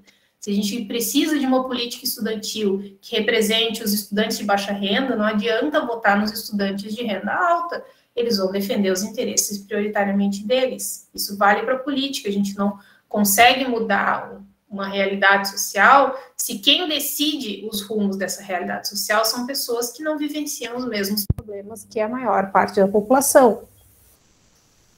Quando a gente vê assim, mas não precisa de mulher na política. Veja bem, se não tiver mulher na política, não vai ter ninguém defendendo direito de mulher na política. Se não tiver gay na política, não vai ter ninguém defendendo direito de LGBT. Se não tiver negro na política, Bahia, peguem a representação política da Bahia. A representação política da Bahia é de pessoas negras. Peguem quem é o representante do Partido da Mulher Brasileira no Congresso Nacional. Eu não fui olhar agora, mas a última vez que eu olhei era um homem representando o Partido da Mulher Brasileira no Congresso Nacional. Então, política estudantil serve para dar representatividade, para lutar pelos direitos dos alunos, e façam isso da forma certa, façam isso da forma correta, façam isso da forma que não viole direitos das pessoas, e façam isso de forma a efetivamente representar os direitos de vocês, usem pessoas que representam os direitos que vocês querem ver representados dentro da instituição onde vocês estão. E aí, eu parei, gente. Muito obrigada pela atenção de todos, obrigada, Carlos, mais uma vez. Vitória e Gabriel, desculpem se eu xinguei vocês demais, eu juro que não era por maldade. Joana, também, se eu falei alguma coisa que ofendeu, peço desculpas, que não era a intenção. E eu fico aqui à disposição para a gente discutir o que mais vocês quiserem discutir. Lúcia, você me lembrou muito na época da faculdade, que na faculdade eu era uma das pessoas que eram escolhidas pelo professor para sofrer também, né? Então, assim, direito penal, eu já morri de todas as formas que você imaginar. Aí, o professor de direito civil, de régimen civil, não sei se você conhece, o Carlos Afonso Pereira de Souza, chama ele de CAF. CAF me Eu deu conheço aula. ele de nome. A CAF me deu aula na FGV. Aí ele descobriu que o meu nome era sempre pego assim como exemplo, tal. Aí na prova, né, ele não podia me matar, assim, de jeito penal civil, ele deu um jeito de eu explodir. Eu explodi, né? Então assim. Mas vamos lá. Mas se serve de consolo, eu casei com toda a turma da Vitória esse semestre em família. Ah, e é? esse semestre agora que é de sucessões, vai morrer toda a turma da Vitória. Porque alguém tem que morrer para ter sucessão. É verdade, então, tem que ter. Eu avisei isso para a turma de obrigações. Eu disse, vocês vão me encontrar em direito de família, vocês vão todos casar comigo. Eu não estou nem aí se vocês querem ou não querem casar comigo, vai casar todo mundo. E é isso. Boa. E gostei muito da sua exposição. Muito obrigado pela sua participação, tá? Pelo seu entusiasmo, pela sua boa vontade, tá? Foi muito bacana te ouvir. É a primeira vez que participamos juntos, se eu não me engano, de um evento, né? Espero que seja o primeiro de muitos. Agora com presencial, que a gente possa se encontrar, a gente nunca se encontrou presencialmente também, né? Eu e vários professores do departamento também, né? Tem professor que eu não conheço já há quase 3 anos, né? Mas, vamos lá, quero te fazer uma pergunta, assim, mais provocativa para os demais, né? Dentro da esfera, no encontro passado, né, só contextualizando, eu apresentei para eles alguma legislação que eles poderiam se utilizar como base para poder montar o seu grêmio estudantil, para poder criar o movimento estudantil. Então, fui fazendo uma abordagem mais histórica, contextualizando, né, a importância do movimento político, do movimento social. E aí, por enquanto de hoje, assim, né, eu tenho uma provocação para fazer para eles, não para você, né? E aí, se você puder fazer uma colocação também, a gente, né, desde a nossa época até hoje, a gente vive realidades bastante distintas, né, nas escolas públicas brasileiras. Né? Na minha época, por exemplo, né, como estudante, não tinha, né, posso dar como exemplo aqui, um número tão alto, né, de colegas, né, de meninas grávidas numa turma como nós temos hoje. Né? E o que eu percebo, né, muitos relatos que eu ouço, pessoas que eu converso e tal, é que as meninas que ficam grávidas, depois que elas têm os filhos, elas não costumam voltar. Elas não costumam voltar para a sala de aula. Né? Por N motivos, né, que a gente já conhece. E aí eu queria saber o seguinte de você. Existe alguma forma que os alunos podem se utilizar, poder brigar por essas alunas, por esses colegas de turma, né, por meio do movimento estudantil, sem fazê-los com que vire chacota, sem fazê-los com que passem por humilhações desnecessárias, né? Vou dar um exemplo simples, né? Há pouco tempo, né, assim, que teve visibilidade, não que isso foi discutido, mas que o tema teve visibilidade, que foi a questão do absorvente, né, disponibilização do absorvente, né, nas escolas, nos banheiros públicos, enfim. Né, não que seja uma discussão recente, porque não é, né, mas que ganha visibilidade nacional, né, é recente isso, um problema grave, público, enfim. Mas, né, o tempo que levou da chacota se transformar numa reivindicação, numa pauta, inclusive do movimento estudantil. Então, assim, queria te ouvir, né, um pouco sobre essas questões, né, como é que a gente faz aí, né, para virar essa chave, né, para transformar uma chacota lá, colega novinha, vai ter um filho já, não sei o quê, para alguém que possa abraçá-la, que possa buscar meios, né, de condições para que ela continue naquele ambiente, que ela continue tendo acesso à informação, ao conhecimento e possa assim como todos os demais, né, ter igualdade de condições para buscar uma formação, né, que é o que se deseja. Então, eu queria ouvi-lo assim, um pouquinho sobre isso. Então, disparou muitos gatilhos essa tua fala, Carlos, porque eu sou da época em que, né, vejam, eu fui adolescente na década de 90, né, faltam 30 anos quase de diferença. Década de 90, absorvente, assim, primeiro, absorvente íntimo era para menina que já não era mais virgem e não era o caso da gente no ensino médio, né, então tinha esse tabu, absorvente íntimo não é só para pessoas que não são virgens, tá, gente, qualquer pessoa pode usar. Mas na minha época, absorvente interno era essa coisa, tinha esse estigma da menina que não é mais virgem, né? Então ninguém queria usar absorvente íntimo porque ninguém queria não ser mais virgem. A segunda coisa, não existia, né, os meios que existem hoje de coletor menstrual, de todas as outras coisas. Então, absorvente naquela época era uma coisa grossa. Então, assim, iam se revezando as meninas da turma na semana em que elas estavam de casaco amarrado na cintura. Por quê? Para ninguém perceber, e a gente ficava encanadíssimo olhando assim, amiga, tá aparecendo, né? E virar de costas assim, a outra olhar para a bunda para ver se estava marcando o absorvente. Porque realmente era uma coisa muito constrangedora ficar menstruada. Década de 90, ficar menstruada era uma coisa extremamente constrangedora. E os guris debochavam. E, né, era um tormento sem fim. E olha, eu fico muito feliz que tenha deixado, assim, tenha saído do constrangimento para reivindicação pública.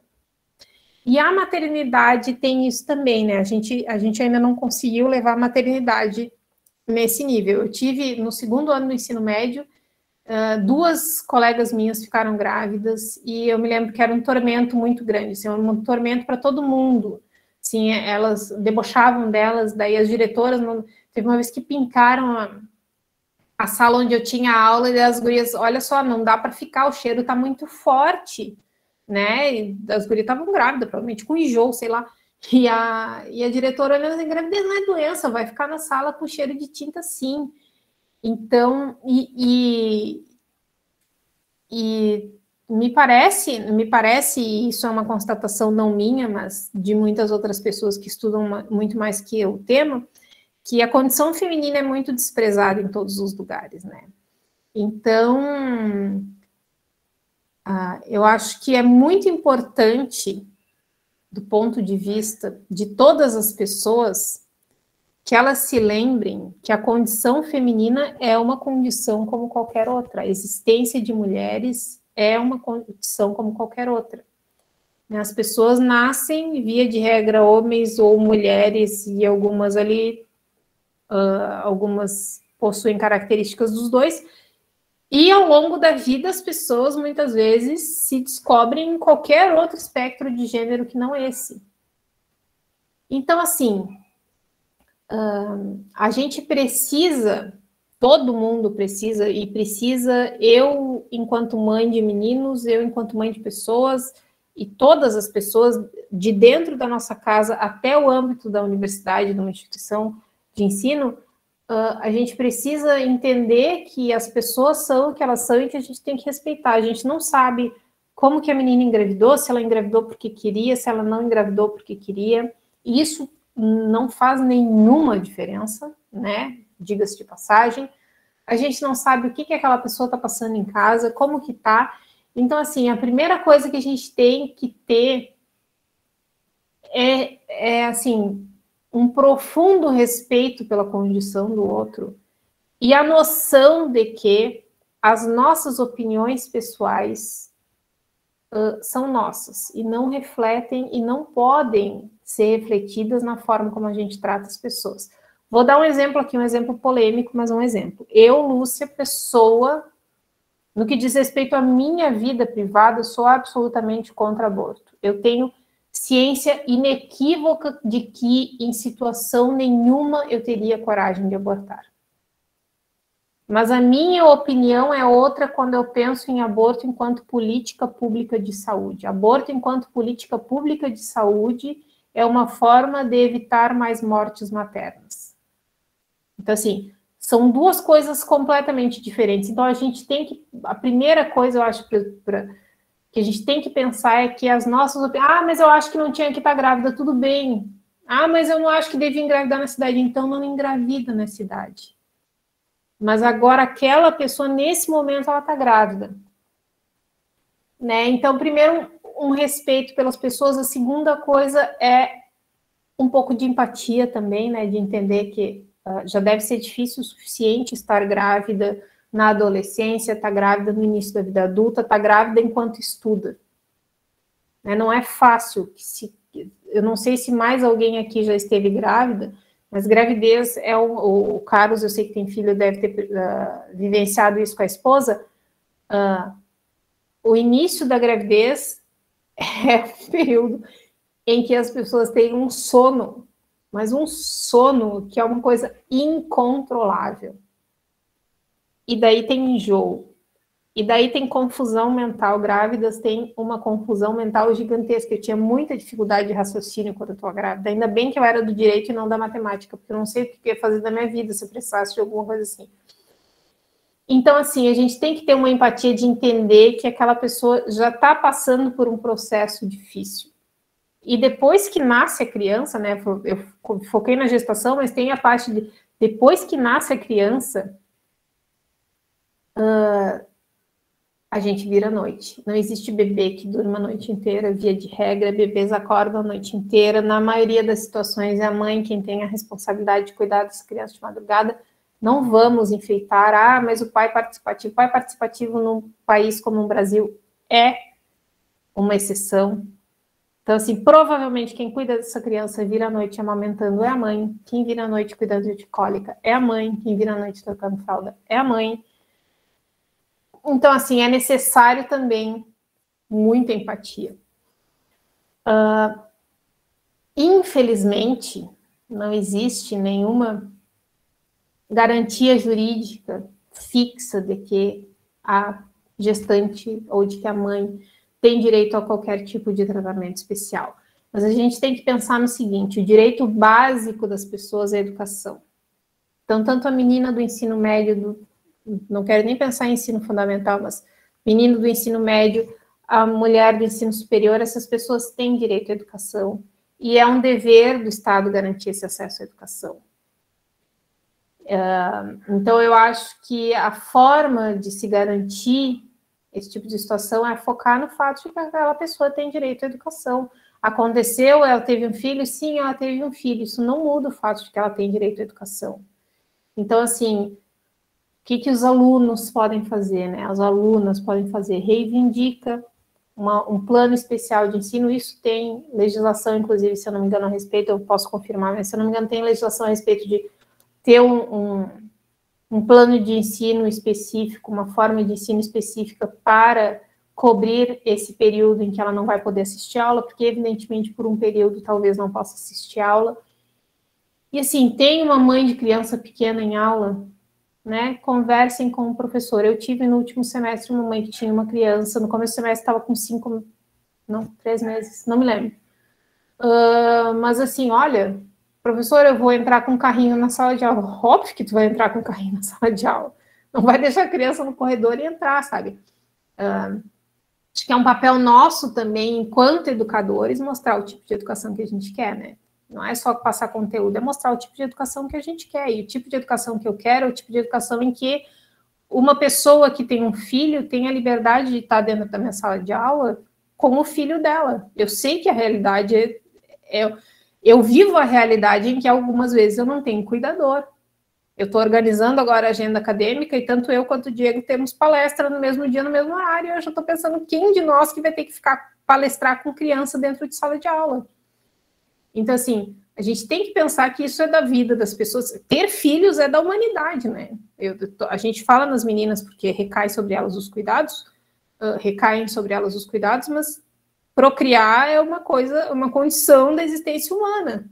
Então, a gente tem que perceber que essas pessoas continuam tendo as necessidades e os direitos delas, e que eu acho que da responsabilidade do professor também prover um ambiente saudável para que esta mulher se sinta confortável, se sinta acolhida. E dos colegas que, olha, ela precisa prestar atenção em aula, está apresentando um trabalho, ela precisa ir no banheiro. Não, tudo bem, eu fico aqui com a criança. Então, está na hora da gente sair desse ambiente de vergonha e partir para um ambiente em que a pessoa e a criança são acolhidas dentro do lugar. Eu já dei aula em que aluno teve que sair da sala de aula com o meu filho, porque o meu filho estava chorando, o aluno pegou, o meu filho saiu de dentro da sala de aula para eu terminar a aula. Então, assim, a gente tem que se lembrar que provavelmente todos nós, em algum momento, seremos pais ou mães de uma criança pequena, e que é muito provável que a gente precise desse tipo de cuidado, de que, eventualmente, a gente precisa de pessoas. E para quem não vai ser pai ou mãe, eventualmente vocês vão precisar de pessoas. Os alunos vão precisar dos professores, dos colegas. Então, acho que a gente tem que sair desse lugar. Óbvio que a questão da gravidez é muito sensível, mas a gente tem muitas outras questões também que a gente tem que sair desse lugar de enxergar o diferente como vergonha e enxergar o diferente como um indivíduo que tem os mesmos direitos que a gente, as mesmas condições. Mas eu não concordo. Tudo bem, não faça. Sabe, mas respeita a individualidade do outro. Mas eu acho que não tem que ser desse jeito. Tudo bem, não seja. Mas o homem não tem que casar com o homem. Não casa. Casa tu com quem tu quiser, mas deixa a pessoa casar com quem ela quer. Porque eu acho que isso é da existência da gente. Assim, a gente precisa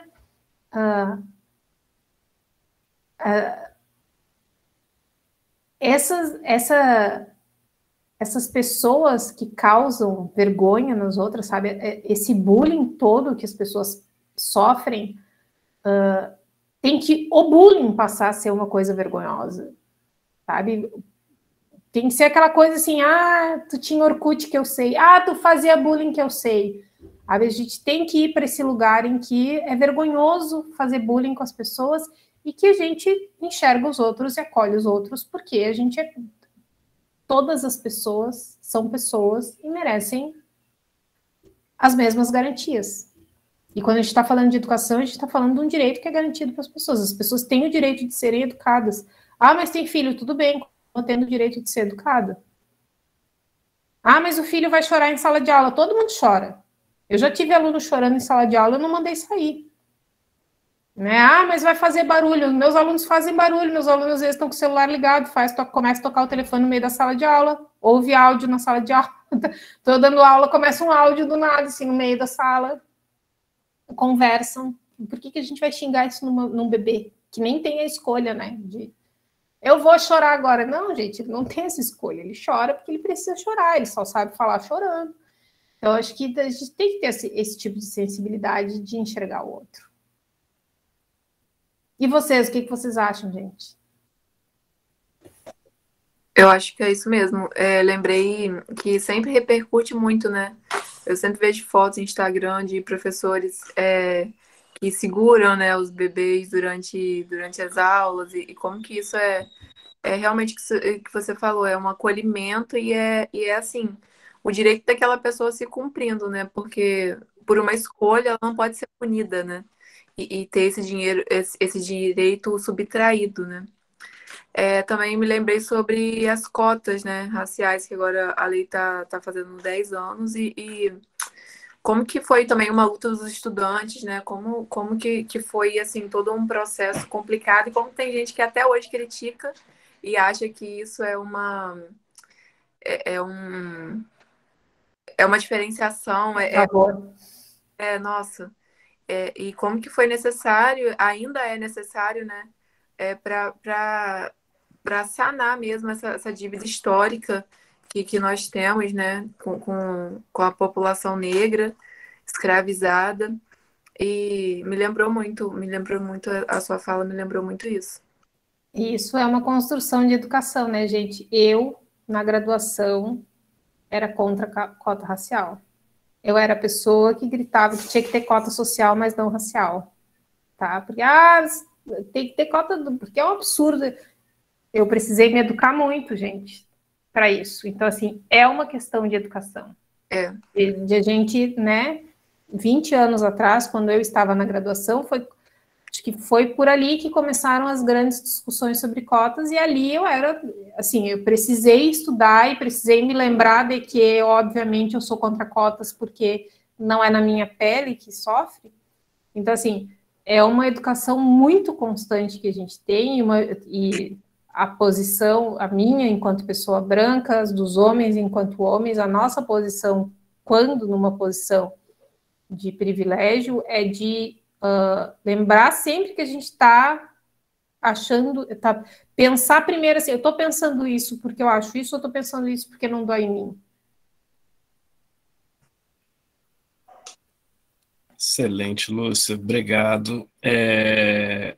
Não, eu fiz essas duas provocações, né, utilizando esses exemplos do absorvente da gravidez, justamente porque lida diretamente, né, com intimidade, com privacidade, né, com imagem, e você deu a melhor resposta que poderia ser dada aqui, né, cara? Assim, a gente reivindica direitos, a gente busca direitos por meio de uma maior sensibilização social, né, que tem que ter, que tem que existir. Não é só brigar por direitos, é preciso se colocar no lugar do outro, é preciso desenvolver alteridade e, sobretudo, fazer isso que você fez aqui nos exemplos que você citou, né, você diferenciar a sua moral e a sua ética própria, né, dos direitos do outro, né, dos direitos que as pessoas têm e reivindicam, né, ser titulares, exercê-los.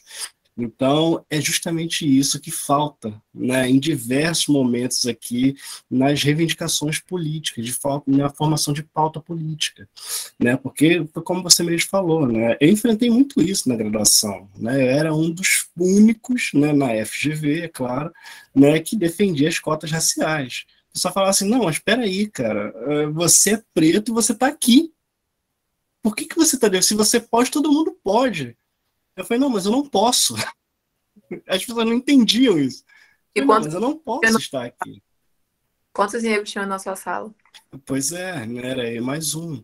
Então, assim... Quantos professores negros tu teve, Carlos? Eu não tive nenhum. Nenhum. O primeiro, inclusive, a ocupar um espaço lá dentro, né, desde que a escola foi criada em 2002, faz 2 anos. Tá? O primeiro a ocupar um espaço lá dentro. Então, assim... É justamente isso, entendeu? Você colocar você passar por cima da sua moral, da sua ética, se colocar no lugar do outro, tá? E diferenciar essa moral e ética, aí, os seus valores religiosos, quaisquer que sejam eles, né, dos direitos civis, né? Então, é justamente isso, esse tipo de sensibilização que nos falta e que a gente precisa também incluir, não só na nossa pauta política, mas na nossa vida. Né? A gente precisa pensar, não apenas politicamente, mas pensar de forma diferente. Né? Esse exercício de alteridade é fundamental, né? Inclusive, né, para a implementação de direitos. E a sua fala foi fundamental nesse sentido. Eu queria agradecer mais uma vez, tá? Pela sua colocação. E abrir também, quem mais que se sentir à vontade para falar, fazer comentário. A Damares colocou aqui, na minha turma tem uma moça que leva o filho para aula, né? Damares, ela é bem sua recebida, turma... Damares. Era esse o ponto também, como é que ela é recebida, como é que ela se sente, né, acolhida, confortável. A Lorena colocou, acho esse acolhimento muito importante, ter a ajuda do professor é fundamental para não desanimar do curso, né, e realmente. Diga lá, Joana. Eu falo um pouquinho, não minha experiência, né, mas minha mãe me teve muito nova, ela engravidou com 16 anos, né, minha mãe é super nova, então, assim, ela estava na escola, né, nessa época, e aí ela, obviamente, demorou um pouco para entrar mais na faculdade, ela se formou em publicidade e jornalismo. Então, eu estava um pouco mais, eu tinha aqui uns 9 anos, 10 anos, eu tenho lembranças específicas minhas dentro da sala de aula com ela, sabe? Ela se formou em uma particular e outra na pública, né? E eu lembro de sentir, que era uma coisa muito estranha para mim, não me sentir acolhida em ambientes com pessoas muito jovens, sabe? Tipo, parecia que qualquer barulho que eu fizesse, qualquer coisa que eu fizesse como criança normal, as pessoas me olhavam, tipo, ai, tô atrapalhando. Eu não entendi isso no momento, né? Mas eu entendi, assim, me sentia não acolhida, então eu ficava na minha, ficava quieta. Eu lembro que eu falava que eu não queria ir mais com ela, porque eu não me sentia bem, porque ninguém deixava eu falar nada, porque eu não podia desenhar, não podia fazer barulho. E aí é isso, quando você convive com isso, se ambienta, como minha mãe precisou, teve essa necessidade, né, de frequentar os ambientes acadêmicos comigo, você se educa a entender, tipo, que esses ambientes essa companhia, eles precisam ser normalizados. A criança também vai estar dentro desse ambiente, né? Ainda mais nessa realidade. E é muito isso, é a questão de educação dentro de casa e educação fora. Eu vejo isso que, assim, na UF tinha isso também. Eu sei que tinha uma colega de classe que tinha um bebê pequeno. E eu via que o pessoal ficava muito incomodado porque o bebê começava a chorar. Eu fico, gente, mas vai acontecer, entendeu? A menina vai deixar de vir para aula? Não vai. Ela tinha que sair da aula, o pessoal não falava nada, assim, todo mundo ficava olhando com o rosto torto, com o olho torto, assim, ficava, gente, coitada, ela saía, tinha que acalmar, ou arranjar alguém, ou ligar para alguém para pegar o bebê, porque não tinha esse sentimento de acolhimento, né? A aula tá ali, todo mundo tem que prestar atenção.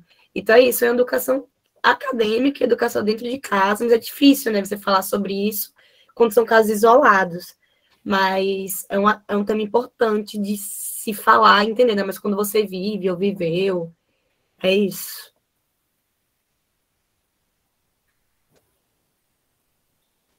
Obrigado, Joana. A Damares colocou aqui, né, em relação à moça da turma dela que tem um filho, ela fala, todos se solidarizam com ela, estão da melhor forma possível.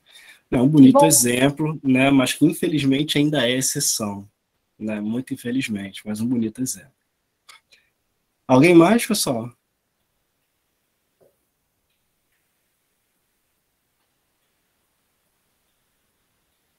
Não, é que vai passando o tempo também, o pessoal, eu imagino que vai cansando no final do dia, final da semana também, né? Também tem isso. Mas de todo Último dia de forma, férias. exatamente, né? Daqui a pouco começa, né?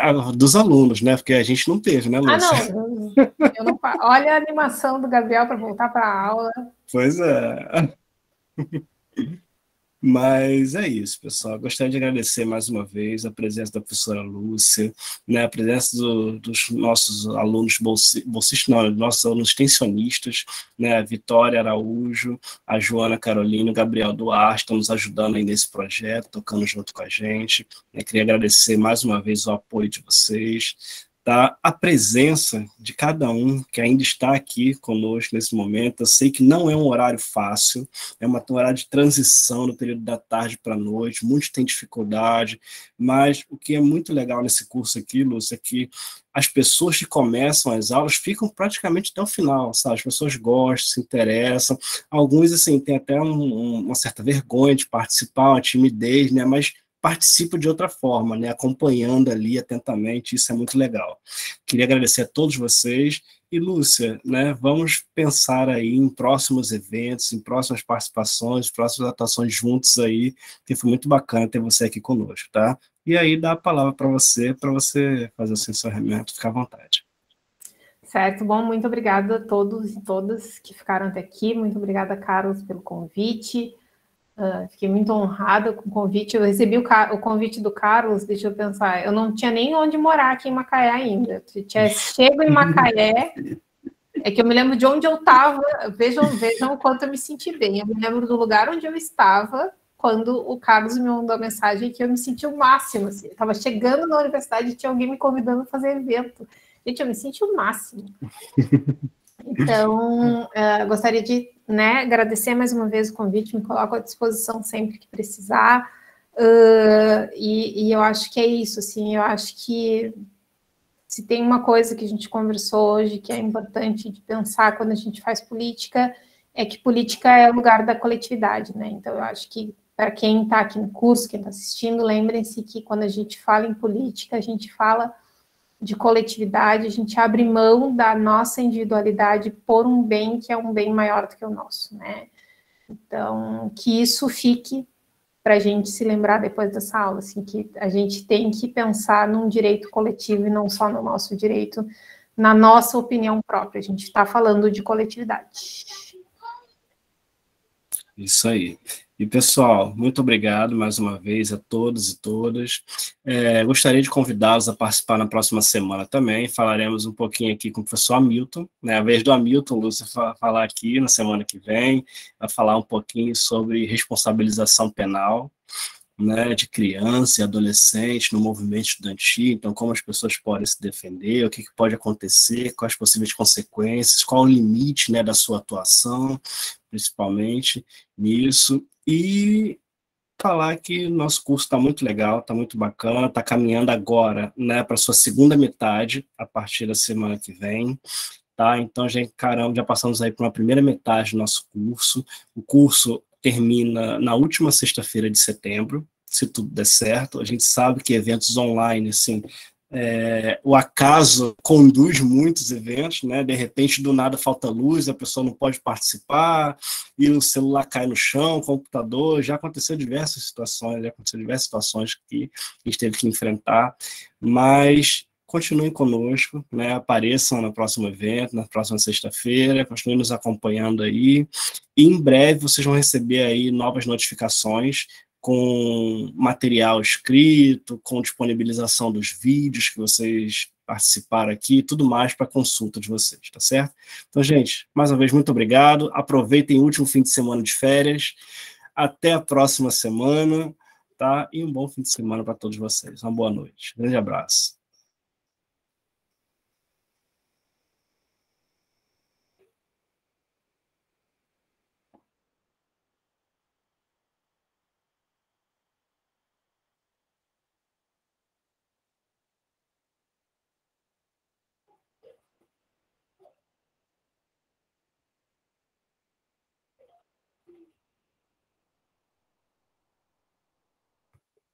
Pessoal, é isso, né? Foi legal, né? Foi bacana, né? Espero que vocês tenham gostado. Acho que o pessoal gostou também, o pessoal ficou aí bastante. A gente teve aí um número já maior do que do último encontro, né?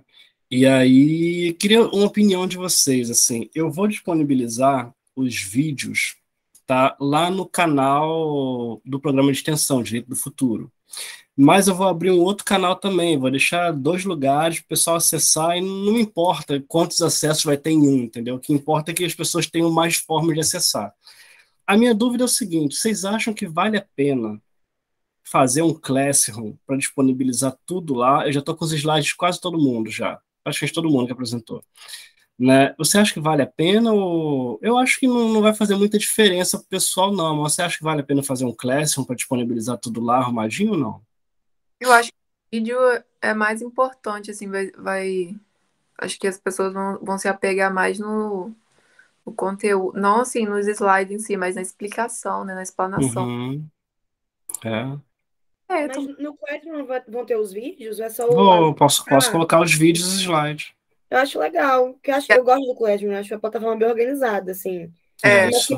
Se alguém não tiver adesão, alguém não quiser participar, mas vai estar lá. Acho melhor do que disponibilizar em outras plataformas. Eu gosto da ideia dele. Então beleza. Então eu vou fazer o seguinte. O meu problema com o Classroom vai ser fazer... Eu acho que eu tenho que fazer do meu pessoal. Né? Por quê? Porque o IDUF só aceita pessoas da UF, né? Então tem esse problema. Eu vou tentar fazer do meu pessoal e mandar um e-mail para quem tiver interesse, né, solicitar. Ou então eu mando o link e quem quiser clica e entra na turma, né? Acho mais fácil até do que eu colocar cada um, né? Porque grande parte não está participando, né? Acho mais fácil mandar um e-mail. Nas aulas também, né? Isso, vai estar lá. Se perguntar, a gente fala, olha, tem um link do Classroom, a gente manda. Vou fazer isso, então. Beleza, então. Palestras, né? A gente vai divulgar. Não, maravilha, então. Então, pessoal, é isso, né? Aproveitem o último fim de semana de vocês aí de calmaria, né? Esse semestre que eu estava organizando esse semestre, e eu até mandei e-mail pro pessoal aí falando que 2 disciplinas optativas minhas não entraram na lista anterior. Então, assim, os alunos nem tiveram acesso, né? Que estavam lá para acessar. Então, eu mandei e-mail agora recentemente explicando isso, falando que eu vou dar 2 disciplinas, mas o ponto é que esse semestre vai ser muito mais curto do que vários outros, né? Nossa, e o semestre super curtos, né? Esse vai pois ser mais curto, porque assim, tá começando no final de agosto, né? Na segunda metade de novembro já tem Copa do Mundo, e aí todo mundo trava, né? A gente tem uma semana acadêmica, que é uma semana que não vai ter aula, e tem vários feriados no meio da semana. Né, para enforcar quinta e sexta, segunda e terça. Né? Vai ser tudo presencial agora ainda, Exatamente. Né? Tudo presencial. Professor, calendário. 7 de setembro, você sabe se vai enforcar tudo? Não tem como, né? E também já é demais. O ano inteiro. Exatamente. Não, eu juro para você, Gabriel. Eu não duvido de alguém enforcar. Eu não duvido. Eu não duvido de alguém enforcar. Eu não vou enforcar, não, porque acaba com o semestre também, com o meu semestre. Gente, é sério, tô com dificuldade, assim, de montar, né, a quantidade de aulas que eu preciso para poder fechar o semestre, assim. Porque, vamos lá, pensem que é uma semana para dar uma prova, né, com presencial vão voltar as 2 provas, então 2 provas, tá? Mais segunda chamada, mais verificação suplementar. Então, de todo o semestre, 4 semanas, ou seja, 1 mês, vai ser só para avaliação. Aí tem setembro, outubro e novembro para dar aula. Porque dezembro Tem um tem uma... professor, Heron, vai dar aula só até dia 14 de novembro. Não sei como é que ele vai fazer isso. Ele mandou assim, ele falou, dia 14 de novembro termina as aulas. Mas ele dá 4 horas de aula seguidas, né? Não, a gente tá se desdobrando, cara, para conseguir. Porque se tem uma coisa que eu aprendi enquanto professor, é que quando vira a chavezinha do 30 de novembro para o 1º de dezembro, ninguém funciona mais, né? Eu não sei o que acontece. Assim, as pessoas não funcionam. Ainda mais em Copa. Tá todo mundo ansioso pra Copa. Ainda mais em Copa do Mundo. Ninguém quer saber do Brasil agora, entendeu? Mas na época da Copa, todo mundo vai torcer, vai fazer churrasco, não sei o quê, enfim. 7 horas da manhã, né? Ou de madrugada. Ainda tem isso. Mas, pessoal, obrigado mais uma vez. Tá? A gente vai se esbarrar aí essa semana na faculdade e na próxima sexta-feira também no evento, tá bom? Então, obrigado. Grande abraço para vocês. Tudo de bom. Tchau, pessoal. Tchau. Boa noite. Boa Bom fim de noite. semana. Boa noite. Vocês também. Tchau.